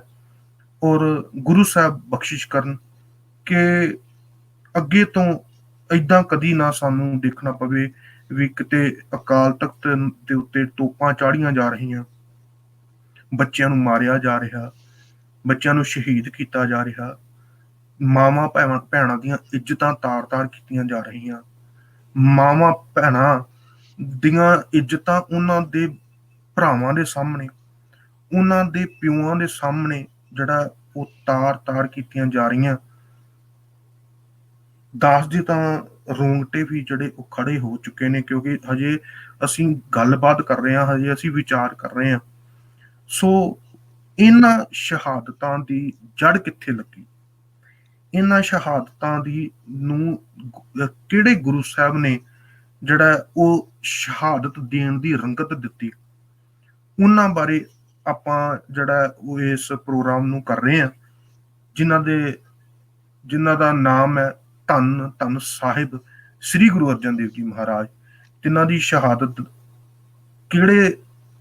ਕਿਹੜੇ ਵਿਸ਼ੇ ਦੇ ਅਨੁਕੂਲ, ਕਿਹੜੇ ਸਰਕਮਸਟੈਂਸਸ ਦੇ ਵਿੱਚ ਹੋਈ, ਕੀ ਮਾਹੌਲ ਬਣਿਆ, ਕਿਹਨੇ ਉਸ ਮਾਹੌਲ ਨੂੰ ਬਣਾਉਣ ਦੇ ਵਿੱਚ ਆਪਣਾ ਜਿਹੜਾ ਉਹ ਘਿਨਾਉਣੀਆਂ ਹਰਕਤਾਂ ਕੀਤੀਆਂ। ਸੋ ਅਸੀਂ ਪਿਛਲੇ ਐਪੀਸੋਡ ਦੇ ਵਿੱਚ ਗੁਰੂ ਸਾਹਿਬ ਦੀ ਵਿਦਿਆ ਕਿੰਨੀ ਗੁਰੂ ਸਾਹਿਬ ਨੇ ਵਿਦਿਆ ਲਈ, ਗੁਰੂ ਸਾਹਿਬ ਗੁਰਮੁਖੀ ਜਿਹੜੀ ਹੈ ਭਾਸ਼ਾ ਦੀ ਜਿਹੜੀ ਆ ਉਹ ਸਮਝ ਤੀਜੇ ਪਾਤਸ਼ਾਹ ਸਾਹਿਬ ਸ੍ਰੀ ਗੁਰੂ ਅਮਰਦਾਸ ਮਹਾਰਾਜ ਕੋਲ ਲੈਂਦੇ ਨੇ, ਔਰ ਤਿੰਨਾਂ ਦੀ ਜਿਹੜਾ ਉਹ ਬਚਪਨ ਦਾ ਦੇਖ ਰੇਖ ਆ ਉਹ ਬਾਬਾ ਬੁੱਢਾ ਜੀ ਕਰਦੇ ਨੇ, ਔਰ ਗਣਿਤ ਤੇ ਹੋਰ ਵਿਦਿਆਵਾਂ ਦੀ ਜਿਹੜੀ ਹੈ ਉਹ ਵਿਦਿਆ ਬਾਬਾ ਮੋਹਰੀ ਜੀ ਦਿੰਦੇ ਨੇ। ਭਾਈ ਗੁਰਦਾਸ ਜੀ ਅਤੇ ਭਾਈ ਸਾਵਣਮਲ ਜੀ ਇਹਨਾਂ ਦੇ ਸਹਿਪਾਠੀ ਰਹਿੰਦੇ ਨੇ, ਔਰ ਦੇਵਨਾਗਰੀ ਜਿਹੜੀ ਹੈ ਉਹ ਪਿੰਡ ਦੀ ਹੀ ਚਾਟਸਾਲ ਦੇ ਵਿੱਚੋਂ ਗੁਰੂ ਸਾਹਿਬ ਸਿੱਖਦੇ ਨੇ। ਸੰਸਕ੍ਰਿਤ ਜਿਹੜੀ ਆ ਪੰਡਤ ਬੇਣੀ, ਜੋ ਕਿ ਕਿਸੇ ਟਾਈਮ ਜਿਹੜਾ ਹੰਕਾਰ ਦੇ ਵਸ ਹੋਇਆ ਸਾਹਿਬ ਸ੍ਰੀ ਗੁਰੂ ਅਮਰਦਾਸ ਮਹਾਰਾਜ ਜੀ ਦੇ ਜਿਹੜਾ ਉਹ ਸਮੇਂ ਹੋਇਆ, ਤੇ ਉਹਦਾ ਜਿਹੜਾ ਹੰਕਾਰ ਗੁਰੂ ਸਾਹਿਬ ਨੇ ਤੋੜਿਆ, ਉਹਦੇ ਕੋਲੋਂ ਗੁਰੂ ਸਾਹਿਬ ਨੇ ਜਿਹੜੀ ਆ ਜਦੋਂ ਬਾਅਦ ਵਿੱਚ ਸਿੱਖ ਬਣ ਗਿਆ ਗੁਰੂ ਸਾਹਿਬ ਦਾ, ਗੁਰੂ ਅਮਰਦਾਸ ਮਹਾਰਾਜ ਦਾ, ਤੇ ਸੰਸਕ੍ਰਿਤ ਦੀ ਭਾਸ਼ਾ ਦੀ ਜਿਹੜੀ ਜਾਣਕਾਰੀ ਹੈ ਉਹ ਵਿਦਿਆ ਪ੍ਰਵੀਣਤਾ ਜਿਹੜੀ ਆ ਉਹ ਪੰਡਤ ਬੇਣੀ ਪਾਸੋਂ ਲੈਂਦੇ ਗੁਰੂ ਸਾਹਿਬ। ਇਸ ਤੋਂ ਬਾਅਦ ਜਿਹੜਾ ਧਿਆਨ ਆਰੂੜ ਹੋਣ ਦੀ ਵਿਧੀ ਆਪ ਜੀ ਬਾਬਾ ਮੋਹਨ ਜੀ ਪਾਸੋਂ ਸਿੱਖਦੇ ਹੋ, ਔਰ ਆਪ ਜੀਆਂ ਨੂੰ ਇੱਕ ਦਰਗਾਹੀ ਜੋ ਬਖਸ਼ਿਸ਼ ਹੈ ਉਹ ਮਿਲੀ ਹੈ, ਕਿਉਂਕਿ ਜੀ ਆਪ ਜੀ ਪ੍ਰਤੱਖ ਹਰ ਹੋ, ਗੁਰੂ ਅਰਜਨ ਪ੍ਰਤੱਖ ਹਰ। ਆਪ ਜੀਆਂ ਨੂੰ ਕੀਰਤਨ ਦੀ ਜਿਹੜੀ ਉਹ ਦਾਤ ਆ ਧੁਰੋਂ ਹੀ ਮਿਲੀ ਹੈ, ਔਰ ਆਪ ਜੀ ਸਰੰਦਾ ਬਹੁਤ ਪ੍ਰਬੀਣ ਵਾਦਕ ਹੋ, ਵਿਦਿਆ ਦੇ ਵਿੱਚ ਪਰਪੱਕ ਹੋ, ਆਪ ਇੱਕ ਨਿਪੁੰਨ ਚਿੱਤਰਕਾਰ ਵੀ ਹੋ। ਔਰ ਇਸ ਤੋਂ ਬਾਅਦ ਜਦੋਂ ਗੁਰੂ ਅਮਰਦਾਸ ਮਹਾਰਾਜ ਜੀਆਂ ਦਾ ਆਪ ਜੀਆਂ ਨੂੰ ਜਿਹੜਾ ਗੁਰੂ ਰਾਮਦਾਸ ਮਹਾਰਾਜ ਜੀ ਨੂੰ ਹੁਕਮ ਹੁੰਦਾ ਹੈ, ਤੇ ਆਪ ਜੀ ਗੋਇੰਦਵਾਲ ਸਾਹਿਬ ਤੋਂ ਗੁਰੂ ਰਾਮਦਾਸ ਮਹਾਰਾਜ ਪਿਤਾ ਜੀ ਦੇ ਨਾਲ ਆਪ ਜੀ ਜੋ ਉਹ ਸ੍ਰੀ ਅੰਮ੍ਰਿਤਸਰ, ਜੋ ਕਿ ਉਸ ਸਮੇਂ ਦਾ ਨਾਮ ਗੁਰੂ ਕੇ ਚੱਕ, ਆਪ ਜੀ ਆ ਕੇ ਵਸਦੇ ਹੋ, ਔਰ ਇੱਥੇ ਆ ਕੇ ਆਪ ਜੀ ਸੇਵਾ ਵੀ ਕਰਦੇ ਹੋ। ਆਪ ਜੀਆਂ ਦੀ ਜਿੰਨੀ ਆਪ ਜੀਆਂ ਕੋਲ ਨਿਮਰਤਾ ਹੈ, ਇਸ ਨਿਮਰਤਾ ਦਾ ਹੋਰ ਕਿਸੇ ਕੋਲ ਇੰਨਾ ਵੱਡਾ ਗਹਿਣਾ ਨਹੀਂ ਹੈ ਜਿੱਡਾ ਵੱਡਾ ਗੁਰੂ ਸਾਹਿਬ ਆਪ ਜੀਆਂ ਨੂੰ, ਜੋ ਪਹਿਲੇ ਪਾਤਸ਼ਾਹ ਮਹਾਰਾਜ ਗੁਰੂ ਰਾਮਦਾਸ ਮਹਾਰਾਜ ਜੀ ਨੇ ਗੁਰੂ ਅਮਰਦਾਸ ਮਹਾਰਾਜ ਜੀ ਨੇ ਆਪ ਨੂੰ ਜੀ ਨੂੰ ਬਖਸ਼ਿਸ਼ ਕੀਤਾ, ਕਿਉਂਕਿ ਉਹਨਾਂ ਦੇ ਦੇਖ ਰੇਖ ਦੇ ਵਿੱਚ ਹੀ ਆਪ ਜੀ ਜੋ ਉਹ ਵੱਡੇ ਹੋਏ, ਔਰ ਆਪ ਜੀ ਦੇ ਜੋ ਆਪ ਜੀ ਨੇ ਕੰਮਕਾਰ ਕੀਤੇ, ਕਾਰਜ ਵਿਹਾਰ ਕੀਤੇ, ਜਿਹਦੇ ਨਾਲ ਸਿੱਖੀ ਦੀ ਚੜ੍ਹਦੀ ਕਲਾ ਹੋਈ। ਆਪ ਸੇਵਾ ਦੇ ਵੀ ਪੁੰਜ ਹੋ, ਆਪ ਨਿਮਰਤਾ ਦੇ ਪੁੰਜ ਹੋ। ਸੋ ਇਸ ਤੋਂ ਅਗਲੀ ਕੜੀ, ਜੋ ਇਸ ਤੋਂ ਅਗਲਾ ਇਤਿਹਾਸ, ਆਪਾਂ ਕਿਵੇਂ ਕਿਵੇਂ ਉਸ ਸ਼ਹਾਦਤਾਂ ਦੇ ਸਨਮੁਖ ਆਪਾਂ ਜਾਣਾ ਹੈ। ਆਪ ਜੀਆਂ ਦੇ ਨਾਲ ਭਾਈ ਗੁਰਵਿੰਦਰ ਸਿੰਘ ਜੀ ਹੁਣੀ ਇਸ ਤੋਂ ਅੱਗੇ ਜਿਹੜਾ ਉਹ ਇਤਿਹਾਸ ਦੀ ਸਾਂਝ ਪਾਉਣਗੇ। ਹਾਂਜੀ ਭਾਈ ਗੁਰਵਿੰਦਰ ਸਿੰਘ ਜੀ, ਵਾਹਿਗੁਰੂ ਜੀ ਕਾ ਖਾਲਸਾ, ਵਾਹਿਗੁਰੂ ਜੀ ਕੀ ਫਤਿਹ ਜੀ। ਵਾਹਿਗੁਰੂ ਜੀ ਕਾ ਖਾਲਸਾ, ਵਾਹਿਗੁਰੂ ਜੀ ਕੀ ਫਤਿਹ ਜੀ। ਸੋ ਏਕ ਨੂਰ ਰੇਡੀਓ ਨਾਲ ਜੁੜੇ ਹੋਏ ਸਾਡੇ ਸਾਰੇ ਸਰੋਤਿਆਂ ਨੂੰ ਮੇਰੇ ਵੱਲੋਂ ਵਾਹਿਗੁਰੂ ਜੀ ਕਾ ਖਾਲਸਾ, ਵਾਹਿਗੁਰੂ ਜੀ ਕੀ ਫਤਿਹ। ਸੋ ਆਪਾਂ ਗੁਰੂ ਅਰਜਨ ਦੇਵ ਜੀ ਦਾ ਜੋ ਪ੍ਰਸੰਗ ਆ ਉਸ ਵੱਲ ਜਾਣ ਤੋਂ ਪਹਿਲਾਂ ਮੈਂ ਵੀ ਦੋ ਸ਼ਬਦ, ਸਾਡੇ ਜੋ ਇਹ ਸ਼ਹੀਦੀ ਆਪਾਂ ਦਿਹਾੜਾ ਮਨਾ ਰਹੇ ਹਾਂ ਉਹਦੇ ਸੰਬੰਧ ਵਿੱਚ ਕੁਝ ਕਹਿਣਾ ਚਾਹੁੰਦਾ। ਜਿੱਥੇ ਆਪਾਂ ਆਪਣੇ ਸ਼ਹੀਦਾਂ ਦੇ ਅੱਗੇ ਆਪਣਾ ਜਿਹੜਾ ਸੀਸ ਆ ਉਹ ਕਰੋੜ ਕਰੋੜ ਵਾਰ ਝੁਕਾਉਂਦੇ ਹਾਂ, ਉੱਥੇ ਆਪਣੀ ਕੌਮ ਅੱਗੇ, ਕੌਮ ਦੀਆਂ ਸੰਸਥਾਵਾਂ ਅੱਗੇ ਇੱਕ ਬੇਨਤੀ ਵੀ ਆ ਕਿ ਜੋ ਸ਼ਹੀਦ ਹੋ ਗਏ ਉਹਨਾਂ ਦਾ ਤਾਂ ਆਪਾਂ ਸ਼ਹੀਦੀ ਦਿਹਾੜਾ ਮਨਾ ਲੈਂਦੇ ਹਾਂ, ਉਹਨਾਂ ਨੂੰ ਯਾਦ ਕਰ ਲੈਂਦੇ ਹਾਂ, ਪਰ ਜੋ ਸਿੰਘ ਉਸ ਸੰਘਰਸ਼ ਵਿੱਚ ਜਿਉਂਦੇ ਬਚ ਗਏ, ਜੋ ਅੱਜ ਜਾਂ ਜੇਲ੍ਹਾਂ ਵਿੱਚ ਨੇ ਜਾਂ ਜੋ ਆਪਣੇ ਪਰਿਵਾਰਾਂ ਵਿੱਚ ਰਹਿ ਰਹੇ ਆ, ਬੇਨਤੀ ਆ ਕਿ ਜੋ ਸਾਡੀਆਂ ਸੰਸਥਾਵਾਂ ਨੇ, ਵੱਡੀਆਂ ਸੰਸਥਾਵਾਂ, ਉਹ ਉਹਨਾਂ ਦਾ ਵੀ ਹੱਥ ਫੜਨ। ਪਿਛਲੇ ਦਿਨਾਂ ਵਿੱਚ ਆਪਾਂ ਨੂੰ ਪਤਾ ਹੋਵੇਗਾ ਭਾਈ ਵਰਿਆਮ ਸਿੰਘ ਜੋ ਤਕਰੀਬਨ ਸ਼ਾਇਦ 25-26 ਸਾਲ ਉਹ ਜੇਲ੍ਹ ਕੱਟ ਕੇ ਉਹ ਵਾਪਸ ਆਏ ਸੀ, ਉਹਨਾਂ ਦੀ ਮੌਤ ਹੋ ਗਈ ਸੀ ਕੈਂਸਰ ਦੀ ਬਿਮਾਰੀ ਕਾਰਨ। ਸੋ ਇਸ ਤਰ੍ਹਾਂ ਦੇ ਹੋਰ ਬਹੁਤ ਸਾਰੇ ਸਿੰਘ ਸਿੰਘਣੀਆਂ ਮੌਜੂਦ ਹਨ ਅੱਜ ਦੇ ਸਮੇਂ ਵਿੱਚ, ਜਿਨ੍ਹਾਂ ਨੂੰ ਬਹੁਤ ਜ਼ਿਆਦਾ ਫਾਈਨੈਂਸ਼ੀਅਲੀ ਮਦਦ ਦੀ ਲੋੜ ਆ। ਸੋ ਕੌਮ ਅੱਗੇ, ਸਾਡੀਆਂ ਸੰਸਥਾਵਾਂ ਅੱਗੇ ਅਸੀਂ ਬੇਨਤੀ ਕਰਦੇ ਹਾਂ ਕਿ ਜ਼ਰੂਰ ਉਹਨਾਂ ਦੀ ਬਾਂਹ ਫੜੀ ਜਾਵੇ, ਅਤੇ ਇਸ ਆਏ ਨਾ ਹੋਵੇ ਕਿ ਸਾਡੇ ਜੋ ਉਹ ਜਰਨੈਲ ਨੇ ਜੋ ਅੱਜ ਜੀਵਤ ਨੇ, ਅਤੇ ਅਸੀਂ ਮੁੜ ਕੇ ਇਸੇ ਤਰ੍ਹਾਂ ਹੀ ਬਾਅਦ ਦੇ ਵਿੱਚ ਉਹਨਾਂ ਨੂੰ ਯਾਦ ਕਰੀਏ, ਉਹਨਾਂ ਦੀਆਂ ਵਰਸੀਆਂ ਮਨਾਈਏ। ਸੋ ਬੈਟਰ ਆ ਕਿ ਅੱਜ ਉਹਨਾਂ ਦੀ ਬਾਂਹ ਜ਼ਰੂਰ ਫੜੀ ਜਾਵੇ ਜੀ। ਸੋ ਆਪਾਂ ਵਾਪਸ ਆਪਣੇ ਵਿਸ਼ੇ ਵੱਲ ਆਉਂਦੇ ਹਾਂ। ਅੱਜ ਦੇ ਇਸ ਪ੍ਰੋਗਰਾਮ ਵਿੱਚ ਆਪਾਂ ਗੁਰੂ ਅਰਜਨ ਦੇਵ ਜੀ ਦੇ ਆਨੰਦ ਕਾਰਜ ਤੋਂ ਸ਼ੁਰੂ ਕਰਦੇ ਹਾਂ ਜੀ। ਗੁਰੂ ਅਰਜਨ ਦੇਵ ਜੀ ਦਾ ਆਨੰਦ ਕਾਰਜ ਬੀਬੀ ਰਾਮਦੇਈ ਜਾਂ ਦੂਸਰਾ ਨਾਂ ਆਉਂਦਾ ਵਾ ਗੰਗਾ ਦੇਵੀ ਜੀ, ਉਹਨਾਂ ਨਾਲ ਹੋਇਆ। ਅਤੇ ਉਹ ਭਾਈ ਕ੍ਰਿਸ਼ਨ ਚੰਦ ਜੀ ਪਿੰਡ ਮਊ ਦੁਆਬਾ, ਉਹਨਾਂ ਦੇ ਉਹ ਸਪੁੱਤਰੀ ਸਨ ਜੀ। ਅਤੇ ਗੁਰੂ ਸਾਹਿਬ ਦਾ ਆਨੰਦ ਕਾਰਜ ਲਗਭਗ 11 ਸਾਲ ਦੀ ਉਮਰ ਵਿੱਚ ਹੋਇਆ ਸੀ। ਅਤੇ ਇਹ ਜਿਹੜੀ ਕੁੜਮਾਈ ਆ ਉਹ ਗੁਰੂ ਅਮਰਦਾਸ ਜੀ ਨੇ ਆਪ ਕੀਤੀ ਸੀ। ਅਤੇ ਇਤਿਹਾਸ ਵਿੱਚ ਆਉਂਦਾ ਕਿ ਸ਼ਾਦੀ ਵੀ ਉਹਨਾਂ ਦੇ ਹੁੰਦਿਆਂ ਹੋਈ ਸੀ, ਅਤੇ ਬੰਸਾਵਲੀ ਨਾਮੇ ਵਿੱਚ ਦਰਜ ਆ ਕਿ ਨਾਨੇ ਨੇ ਆਪਣੇ ਹੱਥੀਂ ਸਿਹਰੇ ਜਿਹੜੇ ਸੀ ਉਹ ਦਿੱਤੇ ਸੀ ਅਤੇ ਥਾਪੀ ਲਾਈ ਸੀ। ਦੱਸਦੇ ਨੇ ਕਿ ਜਦ ਬਰਾਤ ਪਿੰਡ ਪੁੱਜੀ ਤਾਂ ਪਿੰਡ ਵਾਲਿਆਂ ਨੇ ਜੋ ਆਪਣੀ ਰੀਤ ਸੀਗੀ ਉਹ ਦੱਸੀ ਕਿ ਪਹਿਲਾਂ ਵਰ ਨੂੰ ਨੇਜਾਬਾਜੀ ਕਰਕੇ ਜਿਹੜੀ ਕਿੱਲੀ ਆ ਉਹ ਪੁੱਟਣੀ ਪੈਂਦੀ ਆ। ਸੋ ਪਿੰਡ ਵਾਲਿਆਂ ਨੇ ਇੱਥੇ ਇੱਕ ਖੇਡ ਖੇਡੀ ਕਿ ਉਹਨਾਂ ਨੇ ਜੰਡ ਨੂੰ ਕੱਟ ਕੇ ਇੱਕ ਕਿੱਲੀ ਜੀ ਬਣਾ ਦਿੱਤੀ ਜੋ ਉੱਪਰ ਕਿੱਲੀ ਦਿਖਦੀ ਸੀ ਜੀ। ਸੋ ਗੁਰੂ ਅਰਜਨ ਦੇਵ ਜੀ ਨੇ ਇੱਕੋ ਵਾਰ ਨਾਲ ਜਿਹੜੀ ਉਹ ਕਿੱਲੀ ਸੀ ਉਹ ਸਮੇਤ ਜੰਡ ਦੇ ਜੜੋਂ ਉਹ ਪੁੱਟ ਸੁੱਟੀ। ਜੀ।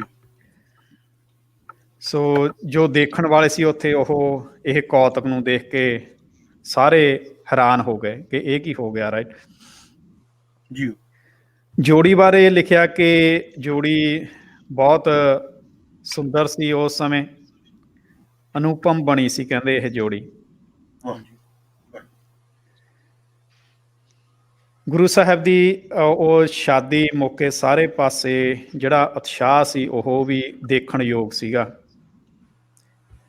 ਤੇ ਇਤਿਹਾਸ ਵਿੱਚ ਲਿਖਿਆ ਕਿ ਮਾਤਾ ਗੰਗਾ ਜੀ ਵੀ ਧਰਮੀ, ਨੇਮੀ ਤੇ ਸ਼ੀਲ ਸੁਭਾਅ ਦੇ ਮਾਲਕ ਸਨ। ਤੇ ਜੇ ਆਪਾਂ ਪ੍ਰਿਥੀ ਚੰਦ ਦੀ ਗੱਲ ਕਰੀਏ, ਉਹਨਾਂ ਦੀ ਸ਼ਾਦੀ ਪਿੰਡ ਹਹੇਰ ਨੇੜੇ ਲਾਹੌਰ ਤੇ ਬੀਬੀ ਕਰਮੋ ਜੀ ਨਾਲ ਹੋਈ ਸੀ। ਤੇ ਤੀਸਰੇ ਪੁੱਤਰ ਮਹਾਦੇਵ, ਉਹਨਾਂ ਨੇ ਸਾਰੀ ਉਮਰ ਸ਼ਾਦੀ ਨਹੀਂ ਕਰਾਈ ਤੇ ਉਹ ਕੁਮਾਰੇ ਹੀ ਰਹੇ ਸਨ। ਹਾਂਜੀ ਦਾਸ ਇਸ ਸਾਰੀ ਸੰਗਤ ਦੇ ਚਰਨਾਂ ਵਿੱਚ ਬੇਨਤੀ ਕਰਦਾ ਹੈ ਕਿ ਅਸੀਂ ਆਪਣਾ ਜਿਹੜਾ ਜਿੰਨਾ ਕੁ ਸਾਡਾ ਕੰਮ ਹੈ ਅਸੀਂ ਕਰ ਰਹੇ ਹਾਂ। ਅਸੀਂ ਆਪਣੀ ਪੂਰੀ ਵਾਹ ਲਾ ਰਹੇ ਹਾਂ ਕਿ ਜੋ ਸੰਗਤ ਹੈ ਉਹ ਇਸ ਸ਼ਹਾਦਤਾਂ ਤੋਂ, ਆਪਣੇ ਇਤਿਹਾਸ ਤੋਂ ਜਿਹੜਾ ਉਹ ਉਹਦੀ ਜਾਣਕਾਰੀ ਲਵੇ।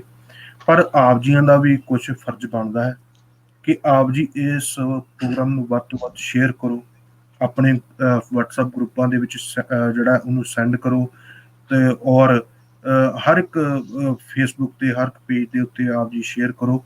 ਇਹ ਆਪ ਜੀਆਂ ਦਾ ਜੋ ਫਰਜ਼ ਬਣਦਾ ਹੈ, ਅਸੀਂ ਆਪਣਾ ਫਰਜ਼ ਨਿਭਾ ਰਹੇ ਹਾਂ। ਇਹ ਗੁਰੂ ਸਾਹਿਬ ਨੂੰ ਪਤਾ ਹੈ ਕਿ ਅਸੀਂ ਕਿੰਨਾ ਕੁ ਫਰਜ਼ ਨਿਭਾ ਰਹੇ ਹਾਂ, ਪਰ ਆਪਣੇ ਵੱਲੋਂ ਸਾਡੀ ਜਿਹੜੀ ਪੂਰਾ ਜ਼ੋਰ ਲੱਗਿਆ ਕਿ ਅਸੀਂ ਸੰਗਤ ਨੂੰ ਜੋ ਸਾਹਿਬ ਸ੍ਰੀ ਗੁਰੂ ਅਰਜਨ ਦੇਵ ਜੀ ਮਹਾਰਾਜ ਜੀਆਂ ਦੇ ਜੋ ਸ਼ਹਾਦਤਾਂ ਨੇ, ਉਹ ਕਿਸ ਸੰਦਰਭ ਵਿੱਚ ਸ਼ਹਾਦਤ ਹੋਈ, ਕੀ ਉਸ ਵੇਲੇ ਦਾ ਟਾਈਮ ਸੀ, ਅਸੀਂ ਉਹ ਸਾਰਾ ਕੁਝ ਆਪ ਜੀਆਂ ਨੂੰ ਵਰਣਨ ਕਰ ਰਹੇ ਹਾਂ।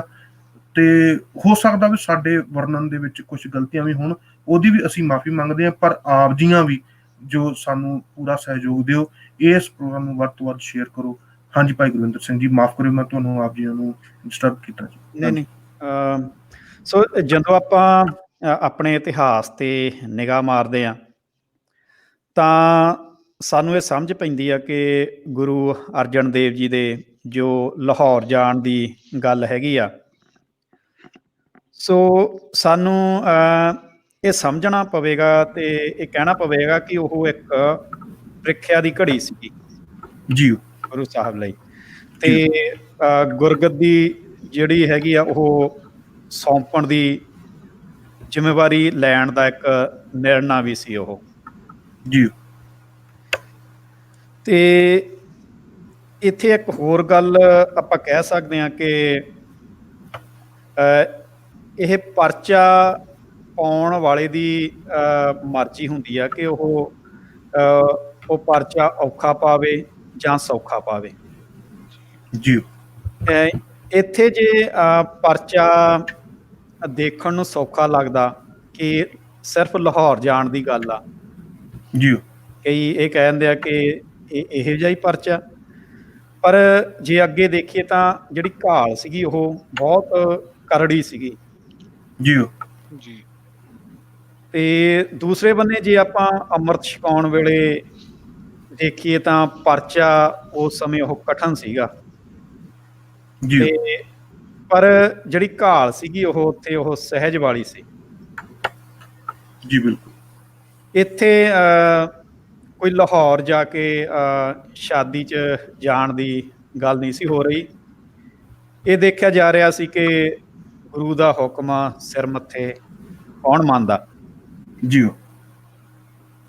ਗੁਰੂ ਰਾਮਦਾਸ ਜੀ ਦੀ ਦਿਵ ਦ੍ਰਿਸ਼ਟੀ ਇਹ ਦੇਖ ਰਹੀ ਸੀ ਕਿ ਅੱਜ ਇਸੇ ਲਾਹੌਰ ਵਿਖੇ ਸ਼ਾਦੀ ਦੇ ਵਾਜੇ ਵੱਜ ਰਹੇ ਸਨ ਤੇ ਕੱਲ ਇਸੇ ਲਾਹੌਰ ਵਿੱਚ ਤੱਤੀ ਤਵੀ ਤੇ ਬੈਠਣਾ। ਜੀ ਅੱਜ ਜੋ ਗੁਰੂ ਦੇ ਆਖੇ ਲੱਗ ਕੇ ਲਾਹੌਰ ਨਹੀਂ ਜਾਂਦਾ, ਜੀ ਕੱਲ ਨੂੰ ਗੁਰੂ ਸੰਗਤ, ਗੁਰੂ ਪੰਗਤ ਨੂੰ ਆਂਚ ਨਾ ਲੱਗੇ, ਉਹ ਤੱਤੀ ਤਵੀ ਤੇ ਕਿਸ ਤਰ੍ਹਾਂ ਬੈਠੇਗਾ। ਜੀ ਜੋ ਅੱਜ ਪ੍ਰਿਥੀ ਚੰਦ ਲਾਹੌਰ ਜਾਣ ਦੇ ਪਿੰਡ ਦੇ ਰਾਹ ਗਰਮੀ ਗਰਮੀ ਕਹਿੰਦਾ, ਕੱਲ ਨੂੰ ਉਹ ਦੇਗਾਂ ਵਿੱਚ ਉਬਾਲੇ ਕਿਵੇਂ ਖਾਏਗਾ। ਜੀ ਜੀ ਪ੍ਰਿਥੀ ਚੰਦ ਨੇ ਜਿੱਥੇ ਹੋਰ ਕਈ ਮੰਤਕਾਂ ਦਿੱਤੀਆਂ ਸਨ, ਉੱਥੇ ਇੱਕ ਇਹ ਵੀ ਕਿਹਾ ਸੀ ਕਿ ਜੋ ਇਤਿਹਾਸ ਵਿੱਚ ਦਰਜ ਆ, ਨਿਤ ਮਗ ਤਾਮਸ ਹੋਵਤ ਮਹਾ, ਭਾਵ ਕਿ ਰਾਹ ਵਿੱਚ ਇੰਨੀ ਜ਼ਿਆਦਾ ਗਰਮੀ ਆ ਕਿ ਉਹਦਾ ਜਾਣਾ ਨਹੀਂ ਹੁੰਦਾ। ਜੀ ਹੁਣ ਇੱਥੇ ਸਭ ਤੋਂ ਵੱਡੀ ਔਕੜ ਗੁਰੂ ਰਾਮਦਾਸ ਜੀ ਲਈ ਸੀ। ਹੁਣ ਇਹ ਆਪਾਂ ਔਕੜ ਸ਼ਬਦ, ਮਾਫ ਕਰਨਾ ਕਿ ਇਹ ਔਕੜ ਸ਼ਬਦ ਆਪਾਂ ਗੁਰੂ ਰਾਮਦਾਸ ਜੀ ਲਈ ਯੂਜ਼ ਕਰ ਰਹੇ ਹਾਂ, ਪਰ ਇੱਥੇ ਇਹ ਵੀ ਕਹਿਣਾ ਬਣਦਾ ਕਿ ਗੁਰੂ ਲਈ ਕੋਈ ਔਕੜ ਨਹੀਂ। ਜੀ ਔਕੜ ਸਿਰਫ ਇਹ ਆਪਣੀ ਗੱਲਬਾਤ ਲਈ, ਆਪਣੀ ਸਮਝ ਜਾਂ ਸਮਝਾਉਣ ਤੱਕ ਹੀ ਇਹ ਸੀਮਤ ਆ। ਆਪਾਂ ਆਪਣੇ ਲਈ ਇਹ ਯੂਜ਼ ਕਰ ਰਹੇ ਹਾਂ ਕਿ ਤਿੰਨ ਪੁੱਤਰ ਜੋ ਗੁਰੂ ਵਾਤਾਵਰਨ ਵਿੱਚ ਪਲ ਕੇ ਵੱਡੇ ਹੋਏ ਸਨ, ਦੇਖਣ ਨੂੰ ਤਿੰਨਾਂ ਹੀ ਸੇਵਾ, ਸਿਮਰਨ ਤੇ ਘਾਲ ਕਰ ਰਹੇ ਸਨ। ਵਾਹ ਹੁਣ ਓਪਰੀ ਨਜ਼ਰ ਵਾਲੇ ਦਾ ਭੁਲੇਖਾ ਖਾ ਜਾਣਾ ਇੱਥੇ ਕੁਦਰਤੀ ਹੀ ਸੀਗਾ। ਜੀ ਤੇ ਮਸੰਦ ਜਿਹੜੇ ਸਨ ਉਹ ਇਸ ਭੁਲੇਖੇ ਨੂੰ ਹੋਰ ਵਧਾ ਰਹੇ ਸਨ ਉਸ ਸਮੇਂ। ਜੀ ਜਦ ਗੁਰੂ ਰਾਮਦਾਸ ਜੀ ਦਾ ਅੰਤ ਸਮਾਂ ਨੇੜੇ ਆਉਣ ਲੱਗਿਆ ਤਾਂ ਉਹਨਾਂ ਰਤਾ ਕੋ ਕਸਵੱਟੀ ਲਗਾ ਕੇ ਘਸਾਈ ਕੀਤੀ,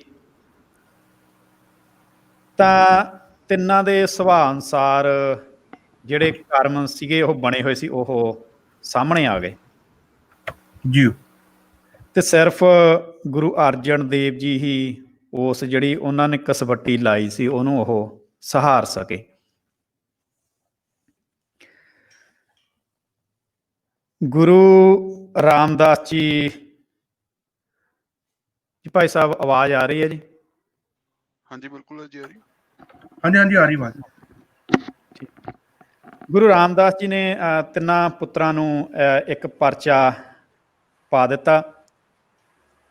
ਲਾਹੌਰ ਵਿਖੇ ਗੁਰੂ ਰਾਮਦਾਸ ਜੀ ਦੇ ਤਾਏ ਦੇ ਪੁੱਤਰ ਸਿਹਾਰੀ ਮਲ ਦੇ ਲੜਕੇ ਦੀ ਉਹਦੀ ਸ਼ਾਦੀ ਸੀਗੀ। ਗੁਰੂ ਰਾਮਦਾਸ ਜੀ ਇੱਕ ਤਾਂ ਅੰਮ੍ਰਿਤਸਰ ਦੀ ਉਸਾਰੀ ਵਿੱਚ ਉਹ ਰੁੱਝੇ ਹੋਏ ਸਨ, ਤੇ ਦੂਜੇ ਉਹ ਸਮਝਦੇ ਸਨ ਕਿ ਲਾਹੌਰ ਜਾਣ ਨਾਲ ਸਿਹਾਰੀ ਮਲ ਨੂੰ ਤੇ ਉਹਨਾਂ ਦੇ ਕੁੜਮਾਂ ਨੂੰ ਬਹੁਤ ਜ਼ਿਆਦਾ ਖੇਚਲਾਂ ਹੋਣਗੀਆਂ। ਜੀ ਇਹਦੇ ਬਾਰੇ ਇਤਿਹਾਸ ਵਿੱਚ ਦਰਜ ਹੈ, ਸੰਗਤ ਮੇਲ ਹੋ ਸਮੁਦਾਏ ਕਿਮ ਸਮਦੀ ਸਭ ਕਰਹਿ ਸੰਭਾਰੀ।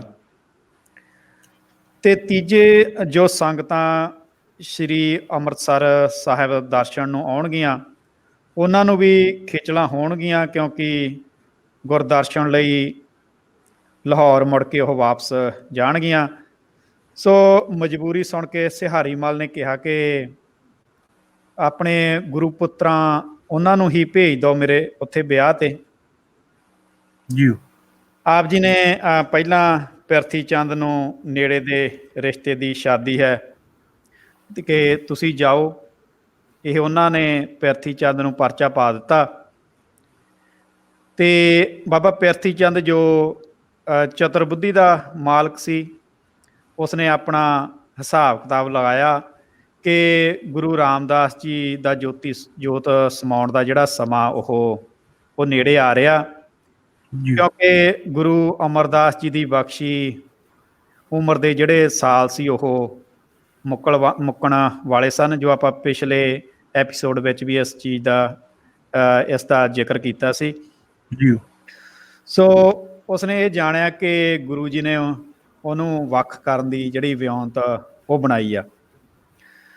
ਜੀ ਸੋ ਹੁਕਮ ਸੁਣ ਕੇ ਉਹ ਕਹਿਣ ਲੱਗਾ ਕਿ ਤੁਸੀਂ ਦੇਖ ਤਾਂ ਰਹੇ ਹੋ ਕਿ ਕਿਤਨਾ ਕੰਮ ਮੇਰੇ ਜੁਮੇ ਆ, ਹਜ਼ਾਰਾਂ ਦਾ ਰੋਜ਼ ਲੈਣ ਦੇਣ ਹੋ ਰਿਹਾ, ਤੇ ਇਹ ਕੌਣ ਕਰੇਗਾ?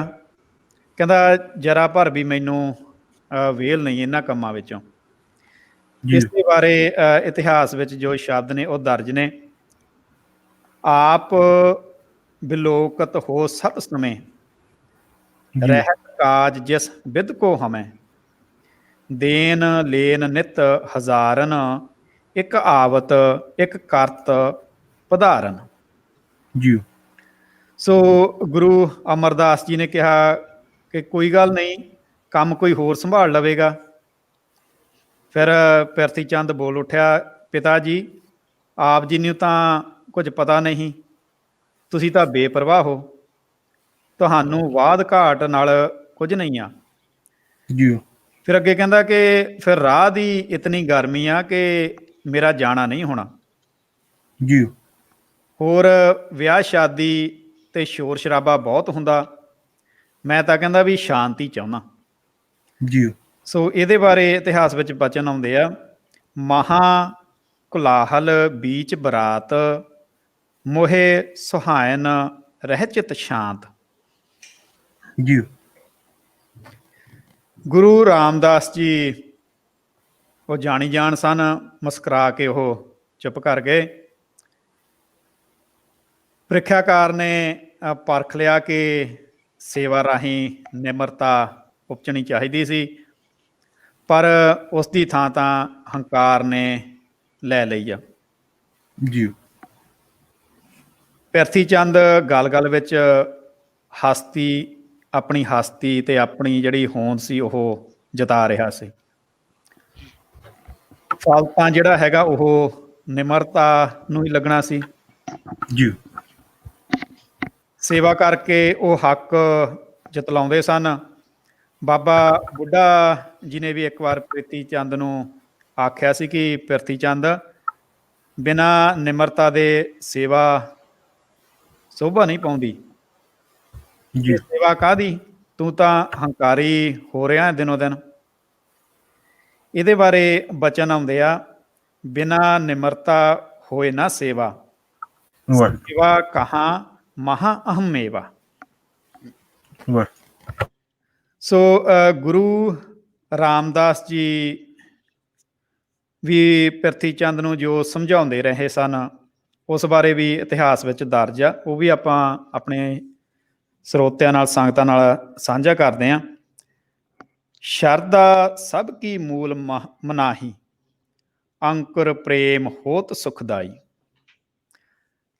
ਤੁਚ ਸੇਵਾ ਜਿਸ ਕੋ ਵਿਡ ਕਰਤਾ, ਕਾਂਡ ਬੜੇ ਵੈਰਾਗ ਪ੍ਰਵਰਤਾ। ਵਾਹਿਗੁਰੂ ਹਰ ਕਾ ਨਾਮ ਸੋ ਮਨ ਤੇ ਫੂਲਾ, ਸੰਤ ਸਤ ਸੰਗਤ ਮਹਿ ਸੋਭਤ ਝੂਲਾ। ਵਾਹਿਗੁਰੂ ਕਹਿੰਦੇ ਫਿਰ ਸਾਧ ਸੰਗਤ ਵਿੱਚ ਜਾ ਕੇ ਇਹ ਜਿਹੜਾ ਫਲ ਆ ਉਹ ਤਾਂ ਹੀ ਉਹ ਬ੍ਰਿਛ ਬਣ ਕੇ ਕਹਿੰਦੇ ਝੂਲਦਾ ਅਤੇ ਸਾਰੇ ਸੰਸਾਰ ਵਿੱਚ ਸ਼ੋਭਾ ਪਾਉਂਦਾ। ਜੀ ਦੈਵ ਸੰਪਦਾ ਗੁਣ ਜੇ ਅਨੇਕਾ, ਗੁਣ ਦਲ ਕਲਥ ਸੋ ਬਲਤ ਬਬੇਕਾ।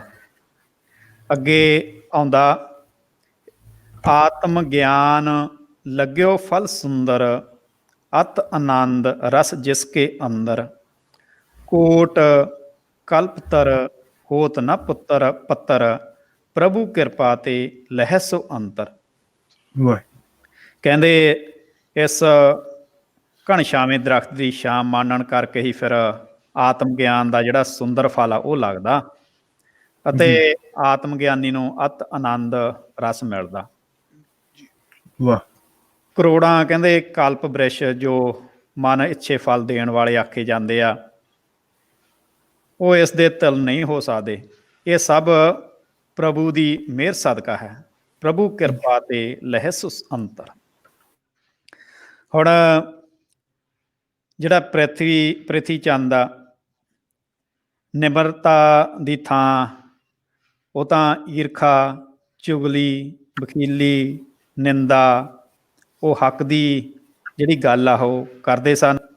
ਜੀ ਫਿਰ ਗੁਰੂ ਅਮਰਦਾਸ ਜੀ ਨੇ ਆਪਣੇ ਦੂਜੇ ਸਪੁੱਤਰ ਬਾਬਾ ਮਹਾਦੇਵ ਜੀ ਨੂੰ ਲਾਹੌਰ ਜਾਣ ਲਈ ਕਿਹਾ, ਉਹਨਾਂ ਤੇ ਪਰਚਾ ਪਾਇਆ। ਉਹ ਦੁਨੀਆ ਨੂੰ ਦੁੱਖਾਂ ਦਾ ਘਰ, ਰਿਸ਼ਤਿਆਂ ਨੂੰ ਬੰਧਨ ਉਹ ਸਮਝਦੇ ਸਨ ਅਤੇ ਗੁਰੂ ਜੀ ਦਾ ਹੁਕਮ ਸੁਣ ਕੇ ਕਹਿਣ ਲੱਗੇ ਕਿ ਕੌਣ ਕਿਸ ਦਾ ਸਾਕ ਹੈ, ਕਿਸ ਵਾਹ। ਪਾਸ ਮੈਂ ਜਾਵਾਂ। ਜੀ ਮੇਰੀ ਤਾਂ ਕਿਸੇ ਨਾਲ ਸਾਂਝ ਜਾਂ ਰਿਸ਼ਤੇਦਾਰੀ ਹੀ ਨਹੀਂ। ਵਾਹ।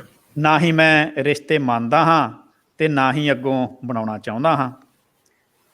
ਇਸ ਦੇ ਬਾਰੇ ਇਤਿਹਾਸ ਵਿੱਚ ਦਰਜ ਆ, ਸੁਣ ਕਰ ਬੋਲਿਓ ਮਸਤ ਸੁਭਾਓ, ਕੋ ਬੰਦੂ ਕਿਸ ਤੇ ਕਿਤ ਜਾਓ, ਨਹਿ ਮੇਰੀ ਕਿਸ ਸਾਥ ਚ ਨਾਰੀ, ਨਹਿ ਚਾਹੂੰ ਮੈਂ ਕਰਨ ਅਗਾਰੀ।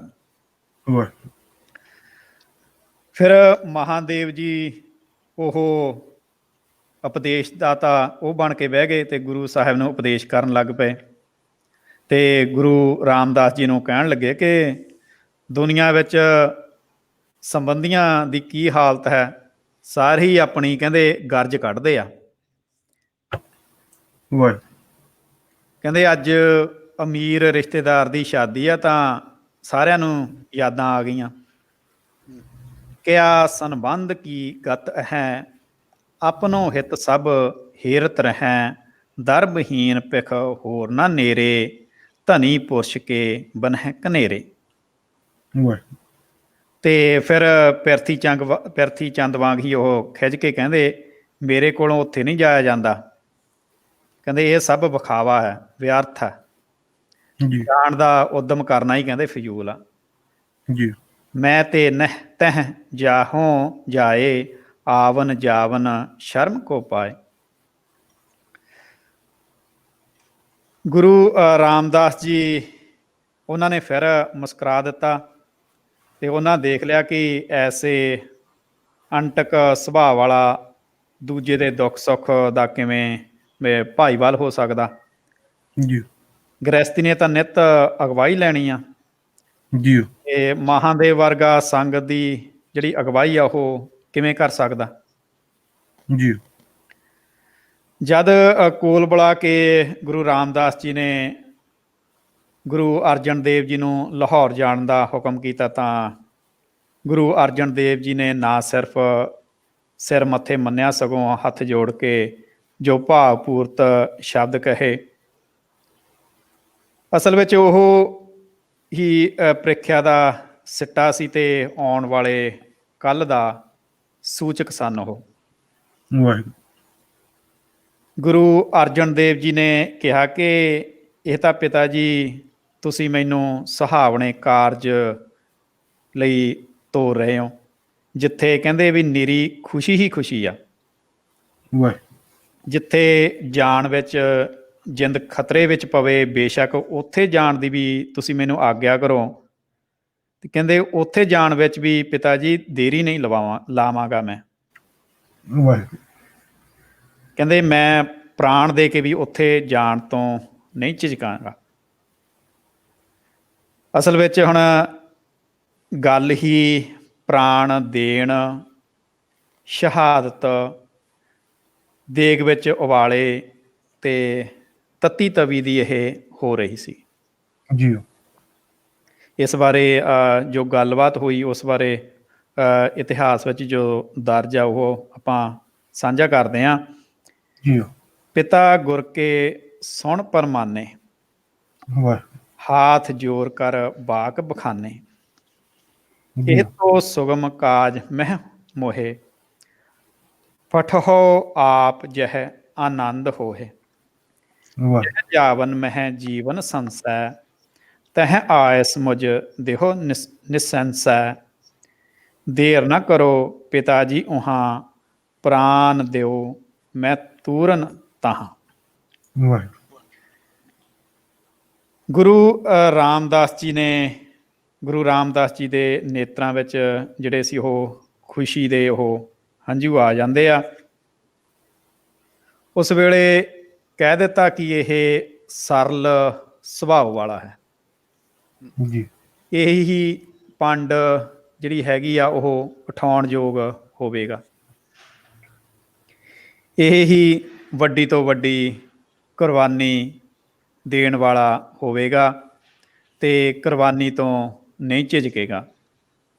ਵਾਕਈ ਭਾਈ ਸਾਹਿਬ, ਆਮ ਤੌਰ ਤੇ ਆਪਾਂ ਇਹ ਮੰਦਕ ਲਾਣਾ ਆ, ਇਹ ਜ਼ਰੂਰ ਕਹਿੰਦਾ ਆ ਵੀ ਜੇ ਗੁਰੂ ਸਾਹਿਬ ਨੇ ਜੋ ਕਹਿਤਾ ਉਹ ਅਸੀਂ ਕਿੱਦਾਂ ਸੱਤ ਕਰਕੇ ਮੰਨ ਲਈਏ। ਪਰ ਜੇ ਅਸੀਂ ਗੁਰੂ ਦਾ ਰੂਪ ਹੀ ਹੋਣਾ ਨਾ, ਤੇ ਫਿਰ ਗੁਰੂ ਦੀ ਹਰ ਇੱਕ ਗੱਲ ਨੂੰ ਸਾਨੂੰ ਸੱਤ ਕਰਕੇ ਹੀ ਮੰਨਣਾ ਪੈਣਾ, ਜੀ ਬਿਲਕੁਲ ਕਿਉਂਕਿ ਗੁਰੂ ਆਪ ਅਗੰਮ ਹੈ। ਕਿਉਂਕਿ ਗੁਰੂ ਦਾ ਪਾਰਾਵਾਰ ਤੇ ਸਿਰਫ ਗੁਰੂ ਹੀ ਜਾਣ ਸਕਦਾ। ਜਿੱਦਾਂ ਬ੍ਰਹਮ ਗਿਆਨੀ ਕੀ ਗੱਤ ਬ੍ਰਹਮ ਗਿਆਨੀ ਜਾਣੈ, ਇਹ ਸਿਰਫ ਦੂਜਾ, ਕਿਉਂਕਿ ਗੁਰੂ ਦੂਜਾ ਨਹੀਂ ਹੋ ਸਕਦਾ। ਗੁਰੂ ਆਪਣੇ ਆਪ ਦੀ ਗੁਰੂ ਹੀ ਜਾਣਦਾ ਕਿ ਉਹ ਕਿੱਡਾ ਵੱਡਾ ਸਮਰੱਥ ਹੈ। ਹਾਂਜੀ, ਗੁਰੂ ਸਮਰੱਥ ਪੂਰਨ ਪਰਮੇਸ਼ਰ ਆਪ ਹੈ। ਸੋ ਪਰਮੇਸ਼ਰ ਨੇ ਜਿਹੜੀ ਕਸਵੱਟੀ ਲਾਣੀ ਹੈ, ਉਹ ਵੀ ਜੇ ਕਿਸੇ ਨੂੰ ਆਪਣੇ ਵਰਗਾ ਬਣਾਉਣਾ, ਜੇ ਗੁਰੂ ਜੋਤ ਕਿਸੇ ਦੇ ਵਿੱਚ ਸਮਾਉਣੀ ਹੈ, ਤੇ ਫਿਰ ਉਹਦੇ ਤੇ ਜਿਹੜੀ ਕਸਵੱਟੀ ਲੱਗਣੀ ਹੈ, ਉਹ ਵੀ ਕਸਵੱਟੀ ਜਿਹੜੀ ਉਹ ਗੁਰ ਪਰਮੇਸ਼ਰ ਵਾਲੀ ਕਸਵੱਟੀ ਹੀ ਲੱਗਣੀ ਹੈ। ਸੋ ਇਹ ਕਸਵੱਟੀਆਂ ਜਿਹੜੀਆਂ ਗੁਰੂ ਅਰਜਨ ਦੇਵ ਜੀ ਮਹਾਰਾਜ ਜੀ ਨਾਲ ਕਸਵੱਟੀਆਂ 'ਚ ਪੂਰੇ ਉਤਰੇ।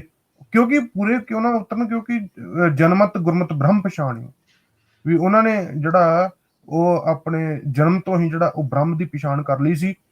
ਤੇ ਇਸ ਕਰਕੇ, ਕਿਉਂਕਿ ਜਿਹਨੂੰ ਬ੍ਰਹਮ ਦੀ ਪਛਾਣ ਹੋ ਜਾਂਦੀ ਉਹ ਗੁਰੂ ਸਰੂਪ ਹੀ ਹੋ ਜਾਂਦਾ। ਇਸ ਕਰਕੇ ਗੁਰੂ ਅਰਜਨ ਦੇਵ ਜੀ ਮਹਾਰਾਜ ਆਪ ਪਾਰ ਬ੍ਰਹਮ ਪ੍ਰਤੱਖ ਹਾਰ ਸਨ, ਤੇ ਉਹਨਾਂ ਨੇ ਫਿਰ ਪ੍ਰਤੱਖ ਹਾਰ ਵਾਲੀ ਜਿਹੜੀ ਆ ਉਹ ਗੁਰਗੱਦੀ ਵੀ ਉਹਨਾਂ ਨੂੰ ਮਿਲਣੀ ਸੀ। ਸੋ ਇਸੇ ਕਰਕੇ ਜਦੋਂ ਆਪਾਂ ਇਹ ਦੇਖੀਏ ਕਿ ਗੁਰੂ ਅਰਜਨ ਦੇਵ ਜੀ ਮਹਾਰਾਜ ਚ ਆਪ ਜੋ ਉਹਨਾਂ ਦੇ ਬਚਪਨ ਤੋਂ ਹੀ ਉਹ ਉਹਨਾਂ ਦੇ ਜਿਹੜੇ ਕੰਮਕਾਰ ਉਹ ਨਿਰਾਲੇ ਸੀ। ਜਿਵੇਂ ਆਪਾਂ ਪਿਛਲੇ ਐਪੀਸੋਡ ਦੇ ਵਿੱਚ ਵੀ ਆਪਾਂ ਦੇਖਿਆ ਕਿ ਗੁਰੂ ਅਮਰਦਾਸ ਮਹਾਰਾਜ ਜੀਆਂ ਨੂੰ ਜਦੋਂ ਉਹਨਾਂ ਨੇ ਉਹਨਾਂ ਦੇ ਪਲੰਗੇ ਨੂੰ ਹੱਥ ਪਾਇਆ, ਤੇ ਗੁਰੂ ਅਮਰਦਾਸ ਮਹਾਰਾਜ ਕਹਿੰਦੇ ਇਹ ਕਿਹੜਾ ਭਾਰੀ ਪੁਰਖ ਹੈ ਭਾਈ। ਹਾਂਜੀ, ਸੋ ਇਹ ਜਿਹੜੇ ਜਨਮ ਤੋਂ ਹੀ ਗੁਰੂ ਸਾਹਿਬ ਨੂੰ ਜਿਹੜੀਆਂ ਉਹ ਅਲੌਕਿਕ ਜਿਹੜੇ ਦ੍ਰਿਸ਼ ਉਹ ਗੁਰੂ ਸਾਹਿਬ ਦਿਖਾਉਣ ਲੱਗ ਪਏ ਸਨ। ਹਾਂਜੀ ਭਾਈ ਸਾਹਿਬ। ਜੀ ਜੀ ਬਿਲਕੁਲ ਜੀ। ਹੁਣ ਜੋ ਇਹ ਪਰਚਾ ਸੀਗਾ ਜੀ ਗੁਰੂ ਰਾਮਦਾਸ ਜੀ ਨੇ ਪਾਇਆ ਸੀ, ਉਹ ਦੇਖਣ ਨੂੰ ਤਾਂ ਉਹ ਇੱਕ ਸਖਾਲਾ ਜਿਹਾ ਪਰਚਾ ਹੀ ਸੀ, ਜੀ ਪਰ ਭਵਿੱਖ ਵਿੱਚ ਜਾ ਕੇ ਉਹ ਇੱਕ ਕਰੜਾ ਜਿਹੜਾ ਸੀ ਉਹ ਇਮਤਿਹਾਨ ਉਹਦੇ ਰੂਪ ਵਿੱਚ ਉਹਨੇ ਪ੍ਰਗਟ ਹੋਣਾ ਸੀਗਾ। ਤੋ ਜਿਸ ਵਿੱਚ ਗੁਰੂ ਅਰਜਨ ਦੇਵ ਜੀ ਉਹ ਪੂਰੇ ਉਤਰੇ ਸਨ। ਉਹਨਾਂ ਫਿਰ ਅੱਗੇ ਬਚਨ ਕੀਤਾ ਕਿ ਸੰਗਤ ਵਿੱਚ ਉਹਨਾਂ ਬਚਨ ਕੀਤਾ ਕਿ ਪੁੱਤਰਾਂ ਵਿੱਚੋਂ ਇਸੇ ਅਰਜਨ ਦੇਵ ਨੇ ਹੀ ਕਹਿੰਦੇ ਵੀ ਗੱਲ ਸਮਝੀ ਆ ਤੇ ਰੱਬੀ ਜਿਹੜੀ ਆਗਿਆ ਉਹ ਜਾਣੀ ਆ। ਬਾਕੀ ਜੋ ਦੋ ਪੁੱਤਰ ਸੀ ਸੰਗਤ ਨੂੰ ਸੰਬੋਧਨ ਹੋ ਕੇ ਉਹ ਕਹਿ ਰਹੇ ਨੇ ਗੁਰੂ ਸਾਹਿਬ ਕਹਿੰਦੇ ਉਹਨਾਂ ਨੇ ਨਹੀਂ ਸਮਝੀ ਜੋ ਰੱਬੀ ਆਗਿਆ ਸੀ। ਕਹਿੰਦੇ ਵੀ ਇਹ ਜਿਹੜੀ ਗੁਰਿਆਈ ਦੀ ਜ਼ਿੰਮੇਵਾਰੀ ਚੁੱਕਣ ਯੋਗ ਹਨ, ਇਹਨਾਂ ਵਿੱਚ ਹੰਕਾਰ ਵੀ ਲੇਸ ਮਾਤਰ ਵੀ ਨਹੀਂ। ਗੁਰਿਆਈ ਦੀ ਜਿਹੜੀ ਅਰਜ ਵਸਤ ਨੂੰ ਇਹੀ ਜਰ ਸਕਣਗੇ। ਇਸ ਦੇ ਬਾਰੇ ਜੋ ਬਚਨ ਆਉਂਦੇ ਆ, ਪੁੱਤਰਨ ਵਿਖੇ ਟੇਕ ਇਨ ਰਾਖੀ, ਰਹਿ ਆਇਸ ਮਹਿ ਦਰਸ਼ਨ ਕਾਖੀ, ਸਰਬ ਸਹਾਰ ਹੈ ਗੁਰਤਾ ਭਾਰ, ਅਜਰ ਜਰਹਿ ਗੋ ਕਹਿ ਹੰਕਾਰ।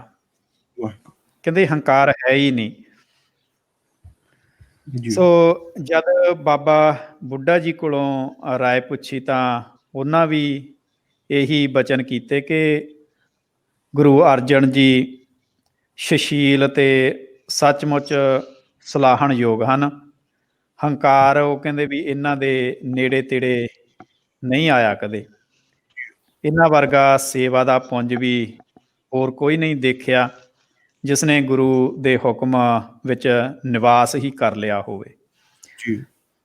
ਲੱਗਿਓ ਸਹਾਰਨ ਸ਼ੀਲ ਵਿਸਾਲਾ, ਲੇਸ਼ ਹੰਕਾਰ ਨਹੀਂ ਕਿਸ ਕਾਲਾ, ਇਮ ਸਮ ਸੇਵਕ ਅਵਰ ਨਾ ਥੀਓ, ਜਿਸ ਆਇਸ ਮੈਂ ਵਾਸਾ ਕੀਓ।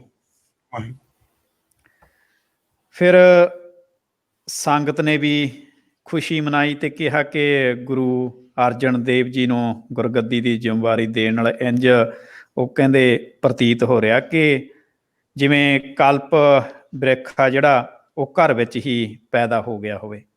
ਵਾਹਿਗੁਰੂ ਲਹਿਓ ਕਲਪਾਤਰ ਮਾਨੋ ਭੌਨ। ਜੀ ਸੋ ਲਾਹੌਰ ਜਾਣ ਵੇਲੇ ਗੁਰੂ ਰਾਮਦਾਸ ਜੀ ਨੇ ਇਹ ਆਗਿਆ ਵੀ ਕੀਤੀ ਕਿ ਜਦ ਤੱਕ ਅਸੀਂ ਨਾ ਕਹੀਏ ਤੁਸੀਂ ਵਾਪਸ ਨਹੀਂ ਆਉਣਾ। ਜੀ ਹਮਰੈ ਕਹਿ ਆਬ ਨੂੰ ਇਤੋ। ਇਹ ਸ਼ਬਦ ਜਿਹੜੇ ਹੈਗੇ ਆ ਉਹ ਇਤਿਹਾਸ ਵਿੱਚ ਦਰਜ ਨੇ। ਜੀ ਇਹ ਵੀ ਗੁਰੂ ਰਾਮਦਾਸ ਜੀ ਕਹਿੰਦੇ ਹਨ ਕਿ ਤਾਂ ਕੀਤਾ ਸੀ ਕੇਵਲ ਇਹ ਦੇਖਣ ਲਈ ਕਿ ਹੁਕਮ ਤੇ ਕਿੱਥੋਂ ਤੱਕ ਇਹ ਫੁੱਲ ਚੜਾਉਣਗੇ। ਜੀ ਆਪਨੇ ਆਗਿਆ ਦਿਨਸ ਤਾਹੇ ਤਿਸ ਮਹਿ ਨਿਸ਼ਚਲ ਰਹਿ ਨਾ ਨਾਹੇ। ਵਾਹਿਗੁਰੂ ਸੋ ਲਾਹੌਰ ਜਾਣ ਵੇਲੇ ਗੁਰੂ ਅਰਜਨ ਦੇਵ ਜੀ ਮਾਤਾ ਭਾਨੀ ਜੀ ਨੂੰ ਉਹ ਚਰਨ ਬੰਦਨਾ ਕਰਨ ਜਦੋਂ ਗਏ, ਮਾਤਾ ਜੀ ਨੇ ਜਿੱਥੇ ਅਸੀਸਾਂ ਦਿੱਤੀਆਂ ਉੱਥੇ ਯਾਦ ਕਰਵਾਇਆ ਕਿ ਭਾਵੇਂ ਪਿਤਾ ਅਮਰਦਾਸ ਜੀ ਦਾ ਵਰ ਹੈ ਪਰ ਮਿਲੇਗੀ ਜੋ ਇਹ ਗੁਰਗੱਦੀ ਆ ਉਹ ਸੇਵਕ ਨੂੰ ਹੀ ਮਿਲੇਗੀ। ਵਾਹਿਗੁਰੂ ਜੀ ਕਹਿੰਦੇ ਵੀ ਪਿਰਥੀ ਚੰਦ ਜਿਹੜਾ ਹੈਗਾ ਉਹ ਸੁਭਾਅ ਦਾ ਉਹ ਹੰਕਾਰੀ ਆ, ਪਿਤਾ ਦੇ ਹੁਕਮ ਤੇ ਨਹੀਂ ਤੁਰਦਾ। ਮਹਾਦੇਵ ਨੂੰ ਜਿਹੜੀ ਹੈਗੀ ਆ ਉਹ ਲੱਥੀ ਚੜੀ ਦੀ ਉਹ ਕੋਈ ਨਹੀਂ ਹੈਗੀ। ਜੀ ਇਹ ਬੇਟਾ ਕਹਿੰਦੇ ਕਦੇ ਨਹੀਂ ਭੁੱਲਣਾ ਕਿ ਗੁਰੂ ਨਾਨਕ ਦੇਵ ਜੀ ਨੇ ਜੋ ਜ਼ਿੰਮੇਵਾਰੀ ਸੀ ਉਹ ਦਾਸ ਨੂੰ ਹੀ ਦਿੱਤੀ ਸੀ। ਜੀ ਪੁੱਤਰਾਂ ਵੱਲ ਉਹਨਾਂ ਨਹੀਂ ਸੀ ਤੱਕਿਆ ਉਸ ਵਕਤ। ਜੀ ਤਿਵੇਂ ਹੀ ਕਹਿੰਦੇ ਵੀ ਗੁਰੂ ਅੰਗਦ ਦੇਵ ਜੀ ਨੇ ਤੀਜੇ ਪਾਤਸ਼ਾਹ ਨੂੰ ਜਿਹੜੀ ਉਹ ਜ਼ਿੰਮੇਵਾਰੀ ਉਹ ਦਿੱਤੀ ਸੀ ਜੀ ਤੇ ਉਹਨਾਂ ਪਤੀ ਨੂੰ ਸੇਵਾ ਦੇ ਪੁੰਜ ਦੇਖ ਕੇ ਹੀ ਦਿੱਤੀ ਸੀ ਉਹ ਜਿਹੜੀ ਜ਼ਿੰਮੇਵਾਰੀ ਸੀ। ਜੀ ਕਹਿੰਦੇ ਮੇਰੀ ਇੱਕ ਹੀ ਖਾਹਿਸ਼ ਹੈ ਕਿ ਉਹਨਾਂ ਜਿੰਨੀ ਹੀ ਘਾਲ ਜਿਹੜੀ ਹੈਗੀ ਆ ਉਹ ਤੁਸੀਂ ਘਾਲੋ ਤਾਂ ਕਿ ਇਹ ਜਿਹੜੀ ਗੁਰਿਆਈ ਆ ਹੁਣ ਪੁੱਤਰ ਨੂੰ ਮਿਲੇ। ਵਾਹਿਗੁਰੂ ਇੱਕ ਤੇਰੇ ਤੇ ਹੀ ਮਾਤਾ ਜੀ ਕਹਿੰਦੇ ਵੀ ਭਰੋਸਾ ਮੈਨੂੰ। ਇਸ ਬਾਰੇ ਜੋ ਗੁਰੂ ਸਾਹਿਬ ਦੀ ਗੱਲਬਾਤ ਹੈਗੀ ਆ ਮਾਤਾ ਭਾਨੀ ਜੀ ਨਾਲ, ਜੀ ਉਹ ਇਤਿਹਾਸ ਵਿੱਚ ਇਸ ਤਰ੍ਹਾਂ ਦਰਜ ਹੈ। ਹੇ ਸੁੱਤ ਸ੍ਰੀ ਨਾਨਕ ਜੀ ਆਦ ਦਈ ਦਾਸ ਕਹੋ ਕਹਿ ਅਹਿਲਾਦ ਤਿਮ ਸ੍ਰੀ ਅੰਗਦ ਅਰਪਿਤ ਮੇਰੇ ਦੇਤ ਭੈ ਪਿਖ ਸੇਵ ਕਨੇਰੇ ਤਿਨ ਕੇ ਸਮ ਤੁਮ ਘਾਲ ਹੋ ਘਾਲ। ਕਹਿੰਦੇ ਉਹਨਾਂ ਦੇ ਸਮਾਨ ਹੀ ਤੁਸੀਂ ਵੀ ਜਿਹੜੀ ਹੈਗੀ ਆ ਘਾਲ ਉਹ ਘਾਲੋ। ਜੀ ਇਹ ਵੀ ਕਦੇ ਬੇਟਾ ਜੀ ਨਾ ਭੁੱਲਣਾ ਕਿ ਗੁਰੂਆਂ ਵਿੱਚ ਕਹਿੰਦੇ ਮੋਹ ਨਹੀਂ ਹੁੰਦਾ। ਵਾਹਿਗੁਰੂ ਉਹਨਾਂ ਲਈ ਪੁੱਤ ਧੀ ਰਿਸ਼ਤਾ ਜਿਹੜਾ ਇਹ ਹੈਗਾ ਉਹ ਕੁਝ ਵੀ ਨਹੀਂ। ਉਹ ਸਿਰਫ ਕਹਿੰਦੇ ਰੀਝਦੇ ਆ ਸੇਵਕ ਦੀ ਜਿਹੜੀ ਸੇਵਾ ਤੇ ਉਹਦੇ ਤੇ ਹੀ ਰੀਝਦੇ ਆ। ਜੀ ਨਹੀਂ ਗੁਰਨ ਕੈ ਮੋਹ ਕਦਾਈ ਰੀਝ ਹੈ ਸੇਵਕ ਕੇ ਵਡਾਈ। ਵਾਹਿਗੁਰੂ ਫਿਰ ਉਹਨਾਂ ਦੋਵਾਂ ਭਰਾਵਾਂ ਨੂੰ ਵੀ ਮੱਥਾ ਟੇਕਿਆ ਤੇ ਉਸ ਤੋਂ ਬਾਅਦ ਉਹ ਲਾਹੌਰ ਚੱਲ ਪੈਂਦੇ ਆ। ਜੀ ਹੁਣ ਆਪਾਂ ਕੁਝ ਸ਼ਬਦ ਆਪਾਂ ਲਾਹੌਰ ਬਾਰੇ ਸਾਂਝੇ ਕਰਦੇ ਹਾਂ ਕਿ ਜੋ ਉਸ ਸਮੇਂ ਲਾਹੌਰ ਸੀਗਾ ਉਹ ਪੰਜਾਬ ਦਾ ਇੱਕ ਪ੍ਰਸਿੱਧ ਸ਼ਹਿਰ ਸੀ ਜੀ ਤੇ ਆਗਰੇ ਤੋਂ ਬਾਅਦ ਲਾਹੌਰ ਦਾ ਦੂਜਾ ਨੰਬਰ ਸੀ ਜੋ ਵੱਡਾ ਸ਼ਹਿਰ ਹਿੰਦੁਸਤਾਨ ਦੇ ਸ਼ਹਿਰਾਂ ਵਿੱਚ ਉਹ ਗਿਣਿਆ ਜਾਂਦਾ ਸੀਗਾ। ਉਸ ਸਮੇਂ ਦੇ ਸੈਲਾਨੀ ਮਿਸਟਰ ਥਾਮਸਨ ਹਾਰਬਰਟ ਉਹਨੇ ਲਿਖਿਆ ਕਿ ਲਾਹੌਰ ਦਾ ਮੁਕਾਬਲਾ ਜੇ ਉਹ ਕਹਿੰਦਾ ਵੀ ਹਿੰਦੁਸਤਾਨ ਦੇ ਕਿਸੇ ਸ਼ਹਿਰ ਨਾਲ ਕੀਤਾ ਜਾ ਸਕਦਾ ਤਾਂ ਉਹ ਆਗਰਾ ਹੀ ਆ। ਜੀ ਇੱਥੋਂ ਦੇ ਮੌਸਮ ਬਾਰੇ ਲਿਖਿਆ ਕਿ 8 ਮਹੀਨੇ ਮੌਸਮ ਸੁਹਾਵਣਾ ਉਹ ਰਹਿੰਦਾ ਸੀ ਤੇ ਬਾਜ਼ਾਰ ਜਿਹੜੇ ਸੀ ਉਹ ਰੌਣਕ ਵਾਲੇ ਸਨ ਤੇ ਪੱਕੇ ਸਨ, ਜਿਨ੍ਹਾਂ ਨੂੰ ਇਤਿਹਾਸ ਵਿੱਚ ਆਉਂਦਾ ਕਿ ਰਾਵੀ ਦੇ ਪਾਣੀ ਨਾਲ ਹਰ ਰੋਜ਼ ਧੋਤਾ ਜਾਂਦਾ ਸੀ ਵਾਹ ਤੇ ਵਸਤੂਆਂ ਦੀ ਉੱਥੇ ਭਰਮਾਰ ਸੀ, ਭਾਵ ਕਿ ਖੁਸ਼ਹਾਲ ਸੀ। ਤੇ ਐਸਾ ਖੂਬਸੂਰਤ ਤੇ ਹਮਵਾਰ ਸ਼ਹਿਰ ਹੋਰ ਕਿਧਰੇ ਉਹ ਘੱਟ ਹੀ ਦੇਖਣ ਨੂੰ ਮਿਲਦਾ ਸੀ। ਜੀ ਲਾਹੌਰ ਵਿੱਚ ਫਕੀਰਾਂ, ਪੀਰਾਂ ਅਤੇ ਕਈ ਜਿਹੜੇ ਸਿਲਸਿਲੇ ਸੀਗੇ, ਇਹ ਉਹਨਾਂ ਦੇ ਮੁਖੀਆਂ ਦਾ ਵੀ ਘਰ ਸੀਗਾ ਲਾਹੌਰ। ਗੁਰੂ ਅਰਜਨ ਦੇਵ ਜੀ ਦਾ ਲਾਹੌਰ ਵਿਖੇ ਹੀ ਮੇਲ ਜਿਹੜਾ ਉਹ ਮੀਆਂ ਮੀਰ ਜੀ ਨਾਲ ਹੋਇਆ ਸੀ, ਇੱਥੇ ਹੀ ਉਹ ਮਿਲੇ ਸੀ ਪਹਿਲੀ ਵਾਰ। ਜੀ ਕਾਦਰੀਆ ਸਿਲਸਿਲੇ ਦੇ ਮੁਖੀ ਜਿਹੜੇ ਸਨ ਉਹ ਸ਼ਾਹ ਬਿਲਾਵਲ, ਉਹ ਵੀ ਗੁਰੂ ਸਾਹਿਬ ਨੂੰ ਇੱਥੇ ਹੀ ਮਿਲੇ ਸਨ। ਤੇ ਸ਼ਾਹ ਹੁਸੈਨ, ਛੱਜੂ, ਕਾਨ੍ਹਾ ਤੇ ਪੀਲੂ ਵੀ ਇੱਥੇ ਲਾਹੌਰ ਹੀ ਰਹਿੰਦੇ ਸਨ। ਜੀ ਜੀ ਪ੍ਰਿੰਸੀਪਲ ਸਤਵੀਰ ਸਿੰਘ ਜੀ ਉਹ ਲਿਖਦੇ ਨੇ ਕਿ ਇਹ ਹੋ ਸਕਦਾ ਕਿ ਮੁੱਲਾ ਸ਼ਾਹ ਬਦਖਸ਼ਾਨੀ, ਉਹ ਵੀ ਕਹਿੰਦੇ ਹੋ ਸਕਦਾ ਕਿ ਉਹਨਾਂ ਦਾ ਮੇਲ ਵੀ ਇੱਥੇ ਲਾਹੌਰ ਵਿੱਚ ਵੀ ਹੋਇਆ, ਸ਼ਾਇਦ ਇੱਥੇ ਹੀ ਹੋਇਆ ਸੀਗਾ ਗੁਰੂ ਸਾਹਿਬ ਨਾਲ। ਜੀ ਸੋ ਹੁਣ ਜਦ ਵਿਆਹ ਤੋਂ ਗੁਰੂ ਸਾਹਿਬ ਵਿਹਲੇ ਹੋਏ ਤਾਂ ਉਹਨਾਂ ਸਾਰਾ ਜਿਹੜਾ ਸਮਾਂ ਸੀ ਉਹ ਸੰਗਤਾਂ ਵਿੱਚ ਉਤਸ਼ਾਹ ਭਰਨ ਤੇ ਗੁਰੂ ਅਸਥਾਨ ਬਣਾਉਣ ਵੱਲ ਉਹ ਦੇਣ ਲੱਗੇ। ਜੀ ਗੁਰੂ ਰਾਮਦਾਸ ਜੀ ਦਾ ਪ੍ਰਕਾਸ਼ ਜਿਸ ਥਾਂ ਚੂਨਾ ਮੰਡੀ ਵਿਖੇ ਹੋਇਆ ਸੀਗਾ, ਉੱਥੇ ਉਹ ਰੋਜ਼ ਦੀਵਾਨ ਜਿਹੜਾ ਸੀ ਉਹ ਲਗਾਉਣ ਲੱਗ ਪਏ ਤੇ ਉਸ ਅਸਥਾਨ ਤੇ ਉਹਨਾਂ ਨੇ ਜਿਹੜੀ ਉਸਾਰੀ ਸੀਗੀ ਉਹ ਵੀ ਆਰੰਭ ਕਰ ਦਿੱਤੀ।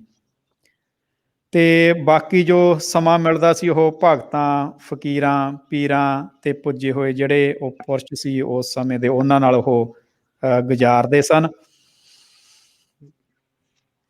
ਇਤਿਹਾਸ ਨੇ ਖਾਸ ਕਰ ਮੀਆਂ ਮੀਰ ਤੋਂ ਇਲਾਵਾ ਹਾਜੀ ਨਿਆਮਤ ਅੱਲਾ, ਨੱਥਾ ਲਾਹੌਰੀ, ਖਵਾਜਾ ਬਿਹਾਰੀ, ਮੁੱਲਾ ਮੁਹੰਮਦ ਸਿਆਲਕੋਟੀ, ਮੁੱਲਾ ਰੂਹੀ, ਇਹਨਾਂ ਦਾ ਵੀ ਜ਼ਿਕਰ ਆਉਂਦਾ ਕਿ ਇਹ ਵੀ ਗੁਰੂ ਸਾਹਿਬ ਨੂੰ ਇੱਥੇ ਲਾਹੌਰ ਸ਼ਹਿਰ ਵਿੱਚ ਮਿਲੇ ਸਨ। ਜੀ ਇੱਧਰ ਗੁਰੂ ਰਾਮਦਾਸ ਜੀ ਮਹਾਰਾਜ ਕੋਲੇ ਵੀ ਇਹ ਸਾਰੀਆਂ ਜੋ ਖਬਰਾਂ ਉਹ ਪੁੱਜ ਰਹੀਆਂ ਸਨ ਤੇ ਉਹ ਜਾਣਦੇ ਸਨ ਕਿ ਕਈ ਮਹੀਨੇ ਹੋ ਗਏ ਹਨ, ਪਰ ਗੁਰੂ ਰਾਮਦਾਸ ਜੀ ਨੇ ਫਿਰ ਉਹਨਾਂ ਨੂੰ ਬੁਲਾਉਣਾ ਅਜੇ ਮੁਨਾਸਬ ਨਾ ਸਮਝਿਆ, ਕਿਉਂਕਿ ਉਹ ਦੇਖ ਰਹੇ ਸਨ ਕਿ ਜਿਹੜੀ ਪਰਚਾ ਪਾਇਆ ਸੀਗਾ ਆਗਿਆ ਵਿੱਚ ਪੱਕਾ ਰਹਿਣ ਦਾ, ਉਹ ਕਦੋਂ ਕੁ ਤੱਕ, ਕਿੱਥੇ ਕੁ ਤੱਕ ਉਹ ਜਾਂਦੇ ਆ। ਵਾਹ ਇੱਧਰ ਗੁਰੂ ਅਰਜਨ ਦੇਵ ਜੀ ਹੁਕਮ ਦੀ ਉਡੀਕ ਵਿੱਚ ਉਹ ਸਮਾਂ ਕੱਟ ਰਹੇ ਸਨ। ਧਿਆਨ ਉਹਨਾਂ ਦਾ ਹਰ ਵੇਲੇ ਗੁਰੂ ਚਰਨਾਂ ਵੱਲ ਸੀਗਾ ਜੀ ਤੇ ਅਖੀਰ ਪ੍ਰੇਮ ਉਹਨਾਂ ਦਾ ਜਿਹੜਾ ਸੀ ਉਹ ਇਤਨਾ ਵੱਧ ਗਿਆ ਕਿ ਨੈਣ ਵੀ ਉਹਨਾਂ ਦੇ ਭਰ ਆਉਂਦੇ। ਮਹਾਂਪ੍ਰੀਤ ਤੇ ਚਿੱਤ ਉਮਗਾਵੈ, ਲੋਚਨ ਭਰੇ ਨੀਰ ਝਲਕਾਵੈ। ਵਾਹ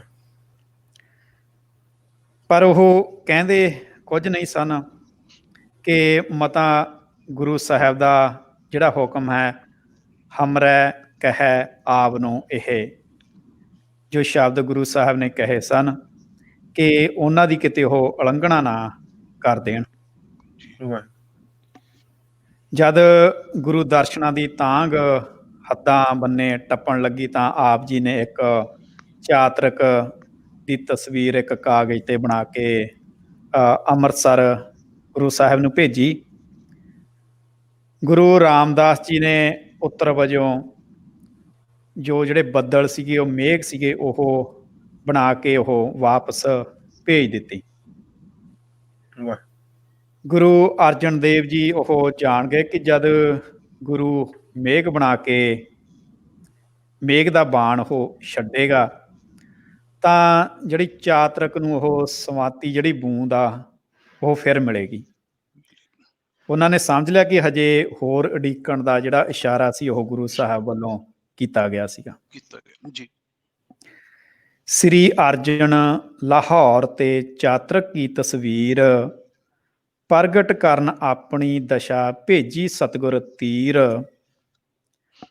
ਰਾਮਦਾਸ ਸਤਿਗੁਰੂ ਮੇਘ ਬਾਣ ਲਿਖ ਦੀਨ, ਸ੍ਰੀ ਅਰਜਨ ਆਨੰਦ ਭੈ ਵਾਂਛਤ ਉੱਤਰ ਦੀਨ। ਹੁਣ ਸਮਾਂ ਹੋਰ ਬੀਤਣ ਨਾਲ ਜਿਹੜਾ ਵਿਛੋੜਾ ਸੀਗਾ ਉਹ ਅਸਹਿ ਉਹ ਹੋਈ ਜਾਵੇ। ਕਦੇ ਉੱਚੀ ਸੁਰ ਵਿੱਚ ਉਹ ਕੀਰਤਨ ਕਰਦੇ ਤੇ ਗੁਰੂ ਮਹਿਮਾ ਕਰਦੇ, ਸੰਗਤ ਵਿੱਚ ਹੀ ਨੈਣਾ ਵਿੱਚ ਜਿਹੜਾ ਜਲ ਗੁਰੂ ਸਾਹਿਬ ਦੇ ਵਹਿ ਤੁਰਦਾ। ਇਸ ਬਾਰੇ ਇਤਿਹਾਸ ਵਿੱਚ ਦਰਜ ਹੈ। ਕਬ ਗਾਵਤ ਗਦ ਗਦ ਸੁਰ ਹੋਵਤ, ਪਿਤਾ ਪਰਮ ਪ੍ਰੈ ਨਿਕਟ ਨ ਜੋਵਤ। ਕਬ ਸੰਗਤ ਮਹਿ ਗੁਰ ਗੁਣ ਕਹਿ, ਕਮਲ ਬਿਲੋਚਨ ਤੇ ਜਲ ਬਹਿ। ਹੁਣ ਗੁਰੂ ਅਰਜਨ ਦੇਵ ਜੀ ਨੇ ਇੱਕ ਖਤ ਜਿਹੜਾ ਸੀ ਉਹ ਲਿਖਣ ਦਾ ਉਹਨਾਂ ਨਿਰਣਾ ਕੀਤਾ ਤੇ ਆਪਣੀ ਜਿਹੜੀ ਮਾਨਸਿਕ ਉਹਨਾਂ ਦੀ ਦਸ਼ਾ ਸੀਗੀ ਉਹ ਉਸ ਖਤ ਵਿੱਚ ਲਿਖੀ। ਇੱਧਰ ਪਿਰਥੀ ਚੰਦ ਨੇ ਗੁਰੂ ਜੀ ਤੱਕ ਇਹ ਜਿਹੜਾ ਖਤ ਸੀ ਉਹ ਨਾ ਪੁੱਜਣ ਦਿੱਤਾ, ਸਗੋਂ ਗੁਰੂ ਰਾਮਦਾਸ ਜੀ ਦੇ ਉਹਨੇ ਕੰਨ ਭਰਨੇ ਸ਼ੁਰੂ ਕਰ ਦਿੱਤੇ ਤੇ ਕਿ ਲਾਹੌਰ ਜਾ ਕੇ ਕੋਈ ਸੁੱਖ ਸੁਨੇਹਾ ਵੀ ਜਿਹੜਾ ਹੈਗਾ ਉਹ ਨਹੀਂ ਭੇਜਿਆ। ਕਹਿੰਦਾ ਕਿ ਉੱਥੇ ਲਾਹੌਰ ਗੁਰੂ ਬਣ ਕੇ ਉਹ ਬੈਠ ਗਿਆ। ਅਰਜਨ ਕਹਿੰਦਾ ਉਹਨਾਂ ਬਾਰੇ ਉਹ ਸ਼ਬਦ ਯੂਜ਼ ਕਰ ਰਿਹਾ। ਤੇ ਇੱਧਰ ਗੁਰੂ ਅਰਜਨ ਦੇਵ ਜੀ ਨੇ ਜਿਹੜੀ ਦੂਸਰੀ ਉਹ ਚਿੱਠੀ ਲਿਖੀ ਉਹ ਭੇਜੀ ਤੇ ਪਿਰਥੀ ਚੰਦ ਨੇ ਇਹ ਵੀ ਰਾਹ ਦੇ ਵਿੱਚੋਂ ਹੀ ਫੜ ਲਈ ਤੇ ਆਉਣ ਵਾਲੇ ਸਿੱਖ ਨੂੰ ਕਿਹਾ ਕਿ ਉਹ ਬਾਹਰ ਉਡੀਕੇ ਤੇ ਉਹ ਅੰਦਰੋਂ ਉੱਤਰ ਲੈ ਕੇ ਆਉਂਦਾ ਜੀ। ਹੁਣ ਚਿੱਠੀ ਉਹਨੇ ਕੀ ਪਹੁੰਚਾਉਣੀ ਸੀਗੀ ਗੁਰੂ ਸਾਹਿਬ ਅੱਗੇ, ਤੇ ਆਪ ਹੀ ਜਿਹੜਾ ਉੱਤਰ ਸੀਗਾ ਉਹ ਲਿਖ ਕੇ ਬਣਾ ਕੇ ਉਹ ਉਸ ਸਿੱਖ ਨੂੰ ਦੇ ਦਿੱਤਾ ਤੇ ਕਿਹਾ ਕਿ ਅਰਜਨ ਨੂੰ ਕਹਿ ਦੇਣਾ ਧਰਮਸ਼ਾਲਾ ਬਣਾਵੇ, ਸਤ ਸੰਗਤ ਦੇ ਦਰਸ਼ਨ ਹੀ ਉਸਦੇ ਦਰਸ਼ਨ ਹਨ। ਅਸਲ ਵਿੱਚ ਗੁਰੂ ਜੀ ਦੇ ਜੋਤੀ ਜੋਤ ਸਮਾਉਣ ਦਾ ਜਿਹੜਾ ਸਮਾਂ ਸੀਗਾ ਉਹ ਨੇੜੇ ਆ ਰਿਹਾ ਸੀਗਾ ਤੇ ਪਿਰਥੀ ਚੰਦ ਦਾ ਖਿਆਲ ਸੀ ਕਿ ਅਰਜਨ ਦੇ ਇੱਥੇ ਅੰਮ੍ਰਿਤਸਰ ਨਾ ਹੋਣ ਕਾਰਨ ਜਿਹੜੀ ਗੁਰਗੱਦੀ ਦੀ ਜ਼ਿੰਮੇਵਾਰੀ ਆ ਉਹ ਉਸ ਨੂੰ ਮਿਲ ਜਾਵੇਗੀ। ਸੋ ਮੈਂ ਮਾਫੀ ਚਾਹੁੰਦਾ ਕਿ ਇੱਥੇ ਇਕੱਲਾ ਅਰਜਨ ਸ਼ਬਦ ਯੂਜ਼ ਕੀਤਾ, ਪਰ ਆਪਾਂ ਉਸ ਖਿਆਲ ਵਿੱਚ ਕਹਿ ਰਹੇ ਹਾਂ ਕਿ ਜਿਵੇਂ ਪਿਰਥੀ ਚੰਦ ਆਪਣੇ ਮੂੰਹੋਂ ਸ਼ਬਦ ਕਹਿ ਰਿਹਾ। ਇਸ ਬਾਰੇ ਇਤਿਹਾਸ ਵਿੱਚ ਦਰਜ ਹੈ। ਸਮਾਂ ਸਮੀਪ ਆਏ ਸੋ ਗਇਓ, ਗੁਰਤਾ ਤਿਲਕ ਤਬਹਿ ਮੈਂ ਲਿਓ। ਸੋ ਇਹਦਾ ਕਿ ਕਹਿੰਦਾ ਵੀ ਇੱਕ ਵਾਰੀ ਜਿਹੜੀ ਹੈਗੀ ਆ ਗੁਰਗੱਦੀ ਆ ਉਹ ਮੇਰੇ ਹੱਥ ਆ ਗਈ, ਫਿਰ ਕੋਈ ਖੋਣ ਵਾਲਾ ਨਹੀਂ ਹੋਵੇਗਾ। ਪਰ ਉਹ ਇਹ ਭੁੱਲ ਗਿਆ ਕਿ ਛਲ ਬਲ ਨਾਲ ਉਹ ਕਿਸੇ ਨੂੰ ਵੀ ਗੁਰਗੱਦੀ ਜਿਹੀ ਜਿਹੜੀ ਗੁਰ ਪਦਵੀ ਆ, ਗੁਰਗੱਦੀ ਆ, ਉਹ ਜਿਹੀ ਜਿਹੜੀ ਮਹਾਨ ਵਸਤੂ ਆ ਉਹ ਛਲ ਬਲ ਨਾਲ ਨਹੀਂ ਮਿਲ ਸਕਦੀ। ਬਿਲਕੁਲ ਜੀ। ਗੁਰੂ ਪਾਰਸ ਹਮ ਲੋਹ। ਹਾਂਜੀ, ਜਿਹੜੇ ਪਾਰਸ, ਉਹ ਪਾਰਸ ਦੇ ਇੱਕ ਤਾਂ ਪਾਰਸ ਹੁੰਦਾ ਨਾ ਵੀ ਉਹ ਸੱਤਾਂ ਧਾਤਾਂ ਨੂੰ ਜਿਹੜਾ ਉਹ ਸੋਨਾ ਬਣਾ ਸਕਦਾ, ਪਰ ਗੁਰੂ ਉਹ ਪਾਰਸ ਆ ਜਿਹੜਾ ਕਿਸੇ ਲੋਹੇ ਨੂੰ ਪਾਰਸ ਹੀ ਬਣਾ ਸਕਦਾ। ਬ੍ਰਹਮ ਗਿਆਨੀ ਆ ਤੇ ਪਾਰਬ੍ਰਹਮ ਪਰਮੇਸ਼ਰ ਆਪ ਬ੍ਰਹਮ ਗਿਆਨੀ ਆ। ਜੇ ਗੁਰੂ ਆਪ ਬ੍ਰਹਮ ਗਿਆਨੀ ਆ ਤੇ ਉਹ ਕੋਈ ਉਸ ਤੋਂ ਥੱਲੜੇ ਪਾਏ ਦੀ ਜਿਹੜੀ ਆ ਉਹ ਸਿੱਖ ਨੂੰ ਨਹੀਂ ਜਿਹੜਾ ਉਹ ਪਦਵੀ ਦਿੰਦਾ, ਉਹ ਜਿਹੜਾ ਉਸ ਸਿੱਖ ਨੂੰ ਬ੍ਰਹਮ ਗਿਆਨੀ ਹੀ ਬਣਾ ਦਿੰਦਾ। ਸੋ ਇਹ ਜਿਹੜਾ, ਕਿਉਂਕਿ ਇਹ ਪ੍ਰਿਥੀ ਚੰਦ ਜੀ ਦਾ ਬੜਾ ਅਸੀਂ ਤਾਂ ਜਿਹੜਾ ਉਹ ਸਤਿਕਾਰ ਨਾਲ ਨਾਂ ਲਵਾਂਗੇ, ਕਿਉਂਕਿ ਇਹ ਜੋ ਵੀ ਕੁਛ ਘਟਿਆ, ਜੇ ਪ੍ਰਿਥਿਆ ਜੀ ਜਿਹੜੀ ਹੈ ਉਹ ਖਿਲਾਫਤ ਨਾ ਕਰਦੇ ਤੇ ਇਹ ਸਾਰਾ ਕੁਝ ਵਰਤਾਰਾ ਵੀ ਨਾ ਵਰਤਦਾ। ਇਹ ਜੋ ਹੋਇਆ, ਹੁਕਮ ਹੈ ਅੰਤਰ ਸਭ ਕੋ, ਬਾਹਰ ਹੁਕਮ ਨਾ ਕੋਈ। ਸੋ ਇਹ ਜੇ ਗੁਰਗੱਦੀ ਚੱਲੀ ਹੈ, ਜੇ ਗੁਰਗੱਦੀ ਜਿਹੜੀ ਹੈ ਗੁਰੂ ਅਰਜਨ ਦੇਵ ਜੀ ਪਾਤਸ਼ਾਹ ਮਹਾਰਾਜ ਕੋ ਆਉਣੀ ਸੀ, ਤੇ ਜੇ ਆਪਣੇ ਬਾਬਾ ਪ੍ਰਿਥੀਆ ਜੀ ਜੇ ਖਿਲਾਫਤ ਨਾ ਕਰਦੇ ਤੇ ਫਿਰ ਗੁਰੂ ਅਰਜਨ ਦੇਵ ਜੀ ਮਹਾਰਾਜ ਨੂੰ ਜਿਹੜੀ ਆ ਉਹ ਗੁਰਗੱਦੀ ਕਿੱਥੋਂ ਮਿਲਦੀ। ਸੋ ਇਹ ਹੁਕਮ ਹੀ ਜਿਹੜਾ ਇਹ ਵਰਤਿਆ, ਤੇ ਗੁਰੂ ਸਾਹਿਬ ਇੰਨੇ ਕੁ ਸਬਰ ਔਰ ਸੰਤੋਖ ਦੇ ਮਾਲਕ ਨੇ। ਇੱਕ ਪੰਕਤੀ ਹੈ, ਮਤ ਹੁੰਦੀ ਹੋਏ ਇਆਣਾ, ਤਾਣ ਹੁੰਦੇ ਹੋਏ ਨਿਤਾਣਾ, ਅਣ ਹੁੰਦੇ ਆਪ ਵੰਡਾਏ, ਕੋ ਐਸਾ ਭਗਤ ਸਦਾਏ। ਵੀ ਮਤ ਵੀ ਪੂਰੀ ਹੈ ਪਰ ਆਪਣੇ ਆਪ ਨੂੰ ਇਆਣਾ ਸਮਝਦੇ ਨੇ ਹੈ, ਔਰ ਜਿਹੜਾ ਤਾਣ ਹੁੰਦੇ ਵੀ ਆਪਣੇ ਆਪ ਨੂੰ ਨਿਤਾਣਾ ਸਮਝਦੇ, ਕਿਉਂਕਿ ਆਪ ਪ੍ਰਤੱਖ ਹਰ ਨੇ ਨਾ, ਤੇ ਉਹ ਪ੍ਰਤੱਖ ਹਰ ਨੇ। ਜੋ ਗੁਰੂ ਨੇ ਕਿਹਾ, ਜੋ ਗੁਰ ਕਹੈ ਸੋਈ ਭਲ ਮੰਨ ਹੋ, ਹਰ ਹਰ ਕਥਾ ਨਿਰਾਲੀ। ਉਸ ਪਾਰਬ੍ਰਹਮ ਪਰਮੇਸ਼ਰ ਜਿਹੜਾ ਗੁਰੂ ਨੇ ਜੋ ਹੁਕਮ ਦਿੱਤਾ, ਉਸ ਹੁਕਮ ਨੂੰ ਵੀ ਜ਼ਰੂਰ ਵਜਾਉਣਾ। ਸੋ ਹਾਂਜੀ ਭਾਈ ਸਾਹਿਬ, ਆਪ ਜੀ ਕਰੋ ਬੇਨਤੀ ਜੀ। ਸੋ ਇਸ ਤੋਂ ਬਾਅਦ ਗੁਰੂ ਅਰਜਨ ਦੇਵ ਜੀ ਨੇ ਤੀਜੀ ਚਿੱਠੀ ਇਤਿਹਾਸ ਵਿੱਚ ਆਉਂਦਾ ਕਿ ਲਿਖੀ, ਤੇ ਉਸ ਸਿੱਖ ਨੂੰ ਪੂਰਾ ਇਤਿਹਾਦ ਕੀਤਾ, ਪੱਕੀ ਕੀਤੀ ਕਿ ਕੇਵਲ ਗੁਰੂ ਪਿਤਾ ਦੇ ਇਹ ਜਿਹੜੀ ਚਿੱਠੀ ਆ ਗੁਰੂ ਪਿਤਾ ਦੇ ਹੱਥ ਹੀ ਦੇਣੀ ਆ, ਹੋਰ ਕਿਸੇ ਨੂੰ ਨਹੀਂ ਦੇਣੀ ਜੀ।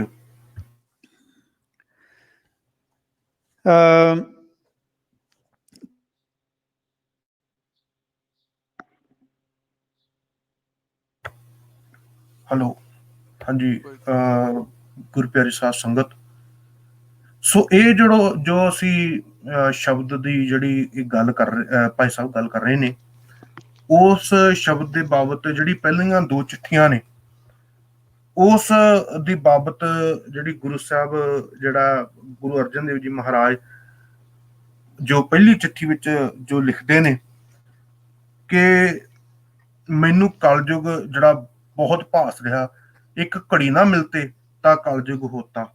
ਕਿ ਇੱਕ ਜੇ ਮੈਨੂੰ ਇਹ ਪਾਰਬ੍ਰਹਮ ਪਰਮੇਸ਼ਰ, ਜੇ ਤੁਸੀਂ ਮੈਨੂੰ ਇੱਕ ਘੜੀ ਨਾ ਮਿਲੋ ਤੇ ਮੈਨੂੰ ਇਉਂ ਪ੍ਰਤੀਤ ਹੁੰਦਾ ਕਿ ਮੈਨੂੰ ਜਿਹੜਾ ਕਲਯੁਗ ਨੇ ਖਾ ਲਿਆ, ਜਿਹੜਾ ਕਲਯੁਗ ਮੇਰੇ ਤੇ ਵਰਤ ਰਿਹਾ। ਇੱਕ ਘੜੀ ਨਾ ਮਿਲਤੇ ਤਾਂ ਕਲਯੁਗ ਹੋਤਾ, ਹੁਣ ਕਦ ਮਿਲਿਆ ਪ੍ਰਿਯ ਤੁਧ ਭਗਵੰਤਾ।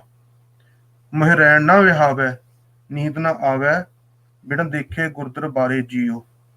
ਹੁਣ ਘੋਲੀ ਜਿਉ ਘੋਲ ਘਮਾਈ, ਗੁਰ ਸੱਚੇ ਗੁਰੂ ਦਰਬਾਰੇ ਜੀਓ। ਸੋ ਇਹਨਾਂ ਕੁ ਬੇਨਤੀਆਂ ਪ੍ਰਵਾਨ ਕਰਦੇ ਹੋਏ ਆਪ ਜੋ ਸਾਰੀ ਸੰਗਤ ਨੂੰ ਜੋ ਇਸ ਸ਼ਹਾਦਤਾਂ ਦੇ ਸਨਮੁਖ ਦੀ ਜਿਹੜੀ ਹੈ ਉਹ ਇਸ ਕਿਸ਼ਤ ਨੂੰ ਅਸੀਂ ਇੱਥੇ ਹੀ ਜੋ ਉਹ ਵਿਰਾਮ ਦਿੰਦੇ ਆ, ਕਿਉਂਕਿ ਸਮਾਂ ਬਹੁਤ ਹੋ ਚੁੱਕਿਆ। ਸੋ ਅਸੀਂ ਇਸ ਤੋਂ ਅਗਲਾ ਜਿਹੜਾ ਉਹ ਐਪੀਸੋਡ ਵਿੱਚ ਅਗਲੇ ਸੋਮਵਾਰ ਦੇ ਵਿੱਚ ਅਸੀਂ ਆਪ ਜੀਆਂ ਨੂੰ ਜਿਹੜਾ ਉਹ ਜ਼ਰੂਰ ਜਿਹੜਾ ਅਗਲਾ ਜਿਹੜਾ ਇਸ ਦਾ ਪਾਠ ਹੋਏਗਾ ਸ਼ਹਾਦਤਾਂ ਦੇ ਸਨਮੁਖ ਦੇ ਵਿੱਚ ਗੁਰੂ ਸਾਹਿਬ ਦੇ ਅਗਲੇ ਪ੍ਰਸੰਗ ਨੂੰ ਲੈ ਕੇ ਆਪ ਜੀਆਂ ਦੇ ਨਾਲ ਜਿਹੜਾ ਮੁਖਾਤਿਬ ਹੋਵਾਂਗੇ, ਆਪ ਜੀਆਂ ਦੇ ਚਰਨ ਪਰਸਾਂਗੇ। ਬੀਬੀਆਂ ਨੂੰ ਬੇਨਤੀ ਹੈ, ਭਾਈਆਂ ਨੂੰ ਬੇਨਤੀ ਹੈ ਕਿ ਆਪਣੇ ਬੱਚਿਆਂ ਨੂੰ ਇਹ ਬੈਠ ਕੇ ਸਰਵਣ ਕਰਵਾਇਆ ਕਰੋ, ਔਰ ਸਾਰਿਆਂ ਨੂੰ ਜੋ ਬੇਨਤੀ ਹੈ ਕਿ ਆਪੋ ਆਪਣੇ ਪੇਜਾਂ ਤੇ WhatsApp ਗਰੁੱਪਾਂ ਦੇ ਵਿੱਚ ਇਸ ਜੋ ਸਾਡੇ ਵੱਲੋਂ ਇਹ ਜੋ ਇੱਕ ਆਪ ਜੀਆਂ ਨੂੰ ਇਤਿਹਾਸ ਦੀ ਨਿਆਮਤ ਜੋ ਅਸੀਂ ਗੁੰਦ ਕੇ ਦੇ ਰਹੇ ਹਾਂ। ਇਤਿਹਾਸ ਬਣਾਇਆ ਗੁਰੂ ਸਾਹਿਬ ਨੇ ਆ, ਪਰ ਉਹਨੂੰ ਜੋ ਅਸੀਂ ਸੰਗਤਾਂ ਤੱਕ ਪਹੁੰਚਾ ਰਹੇ ਹਾਂ, ਉਹਨੂੰ ਸਾਡੇ ਇਸ ਕੀਤੇ ਹੋਏ ਕਾਰਜ ਨੂੰ ਆਪ ਜ਼ਰੂਰ ਸਲਾਹੋਗੇ, ਆਪ ਜ਼ਰੂਰ ਇਸ ਨੂੰ ਅੱਗੇ ਵਧਾਓਗੇ, ਆਪ ਜ਼ਰੂਰ ਇਸ ਨੂੰ ਜਿਹੜਾ ਹੋਰ ਸੰਗਤਾਂ ਤੱਕ ਪਹੁੰਚਾਓਗੇ, ਕਿਉਂਕਿ ਇਹ ਵੀ ਇੱਕ ਬਹੁਤ ਵੱਡੀ ਸੇਵਾ ਹੈ। ਸੋ ਇਹ ਵੱਡੀ ਸੇਵਾ ਕਰੋ ਔਰ ਆਪਣੇ ਆਪ ਨੂੰ ਵਡਭਾਗੀ ਬਣੋ, ਤੇ ਸਾਨੂੰ ਇੰਨੀਆਂ ਕੁ ਬੇਨਤੀਆਂ ਜੋ ਪ੍ਰਵਾਨ ਕਰਿਓ। ਦਾਸ ਹਰਮਿੰਦਰ ਸਿੰਘ, ਭਾਈ ਗੁਰਵਿੰਦਰ ਸਿੰਘ ਜੀ ਹੁਣੀ ਔਰ ਭਾਈ ਗੁਰਪ੍ਰੀਤ ਸਿੰਘ ਜੀ ਹੁਣਾਂ ਨੂੰ ਆਪ ਜੀ ਕਿਰਪਾ ਕਰੋ, ਇੱਥੇ ਹੀ ਆਗਿਆ ਦਿਓ। ਨੈਕਸਟ ਵੀਕ ਆਪ ਜੀਆਂ ਦੇ ਫਿਰ ਚਰਨ ਪਰਸਾਂਗੇ। ਇੰਨੀਆਂ ਕੁ ਬੇਨਤੀਆਂ ਕਰੋ ਪ੍ਰਵਾਨ ਜੀ। ਵਾਹਿਗੁਰੂ ਜੀ ਕਾ ਖਾਲਸਾ ਖਾਲਸਾ ਵਾਹਿਗੁਰੂ ਜੀ ਕੀ ਫਤਿਹ।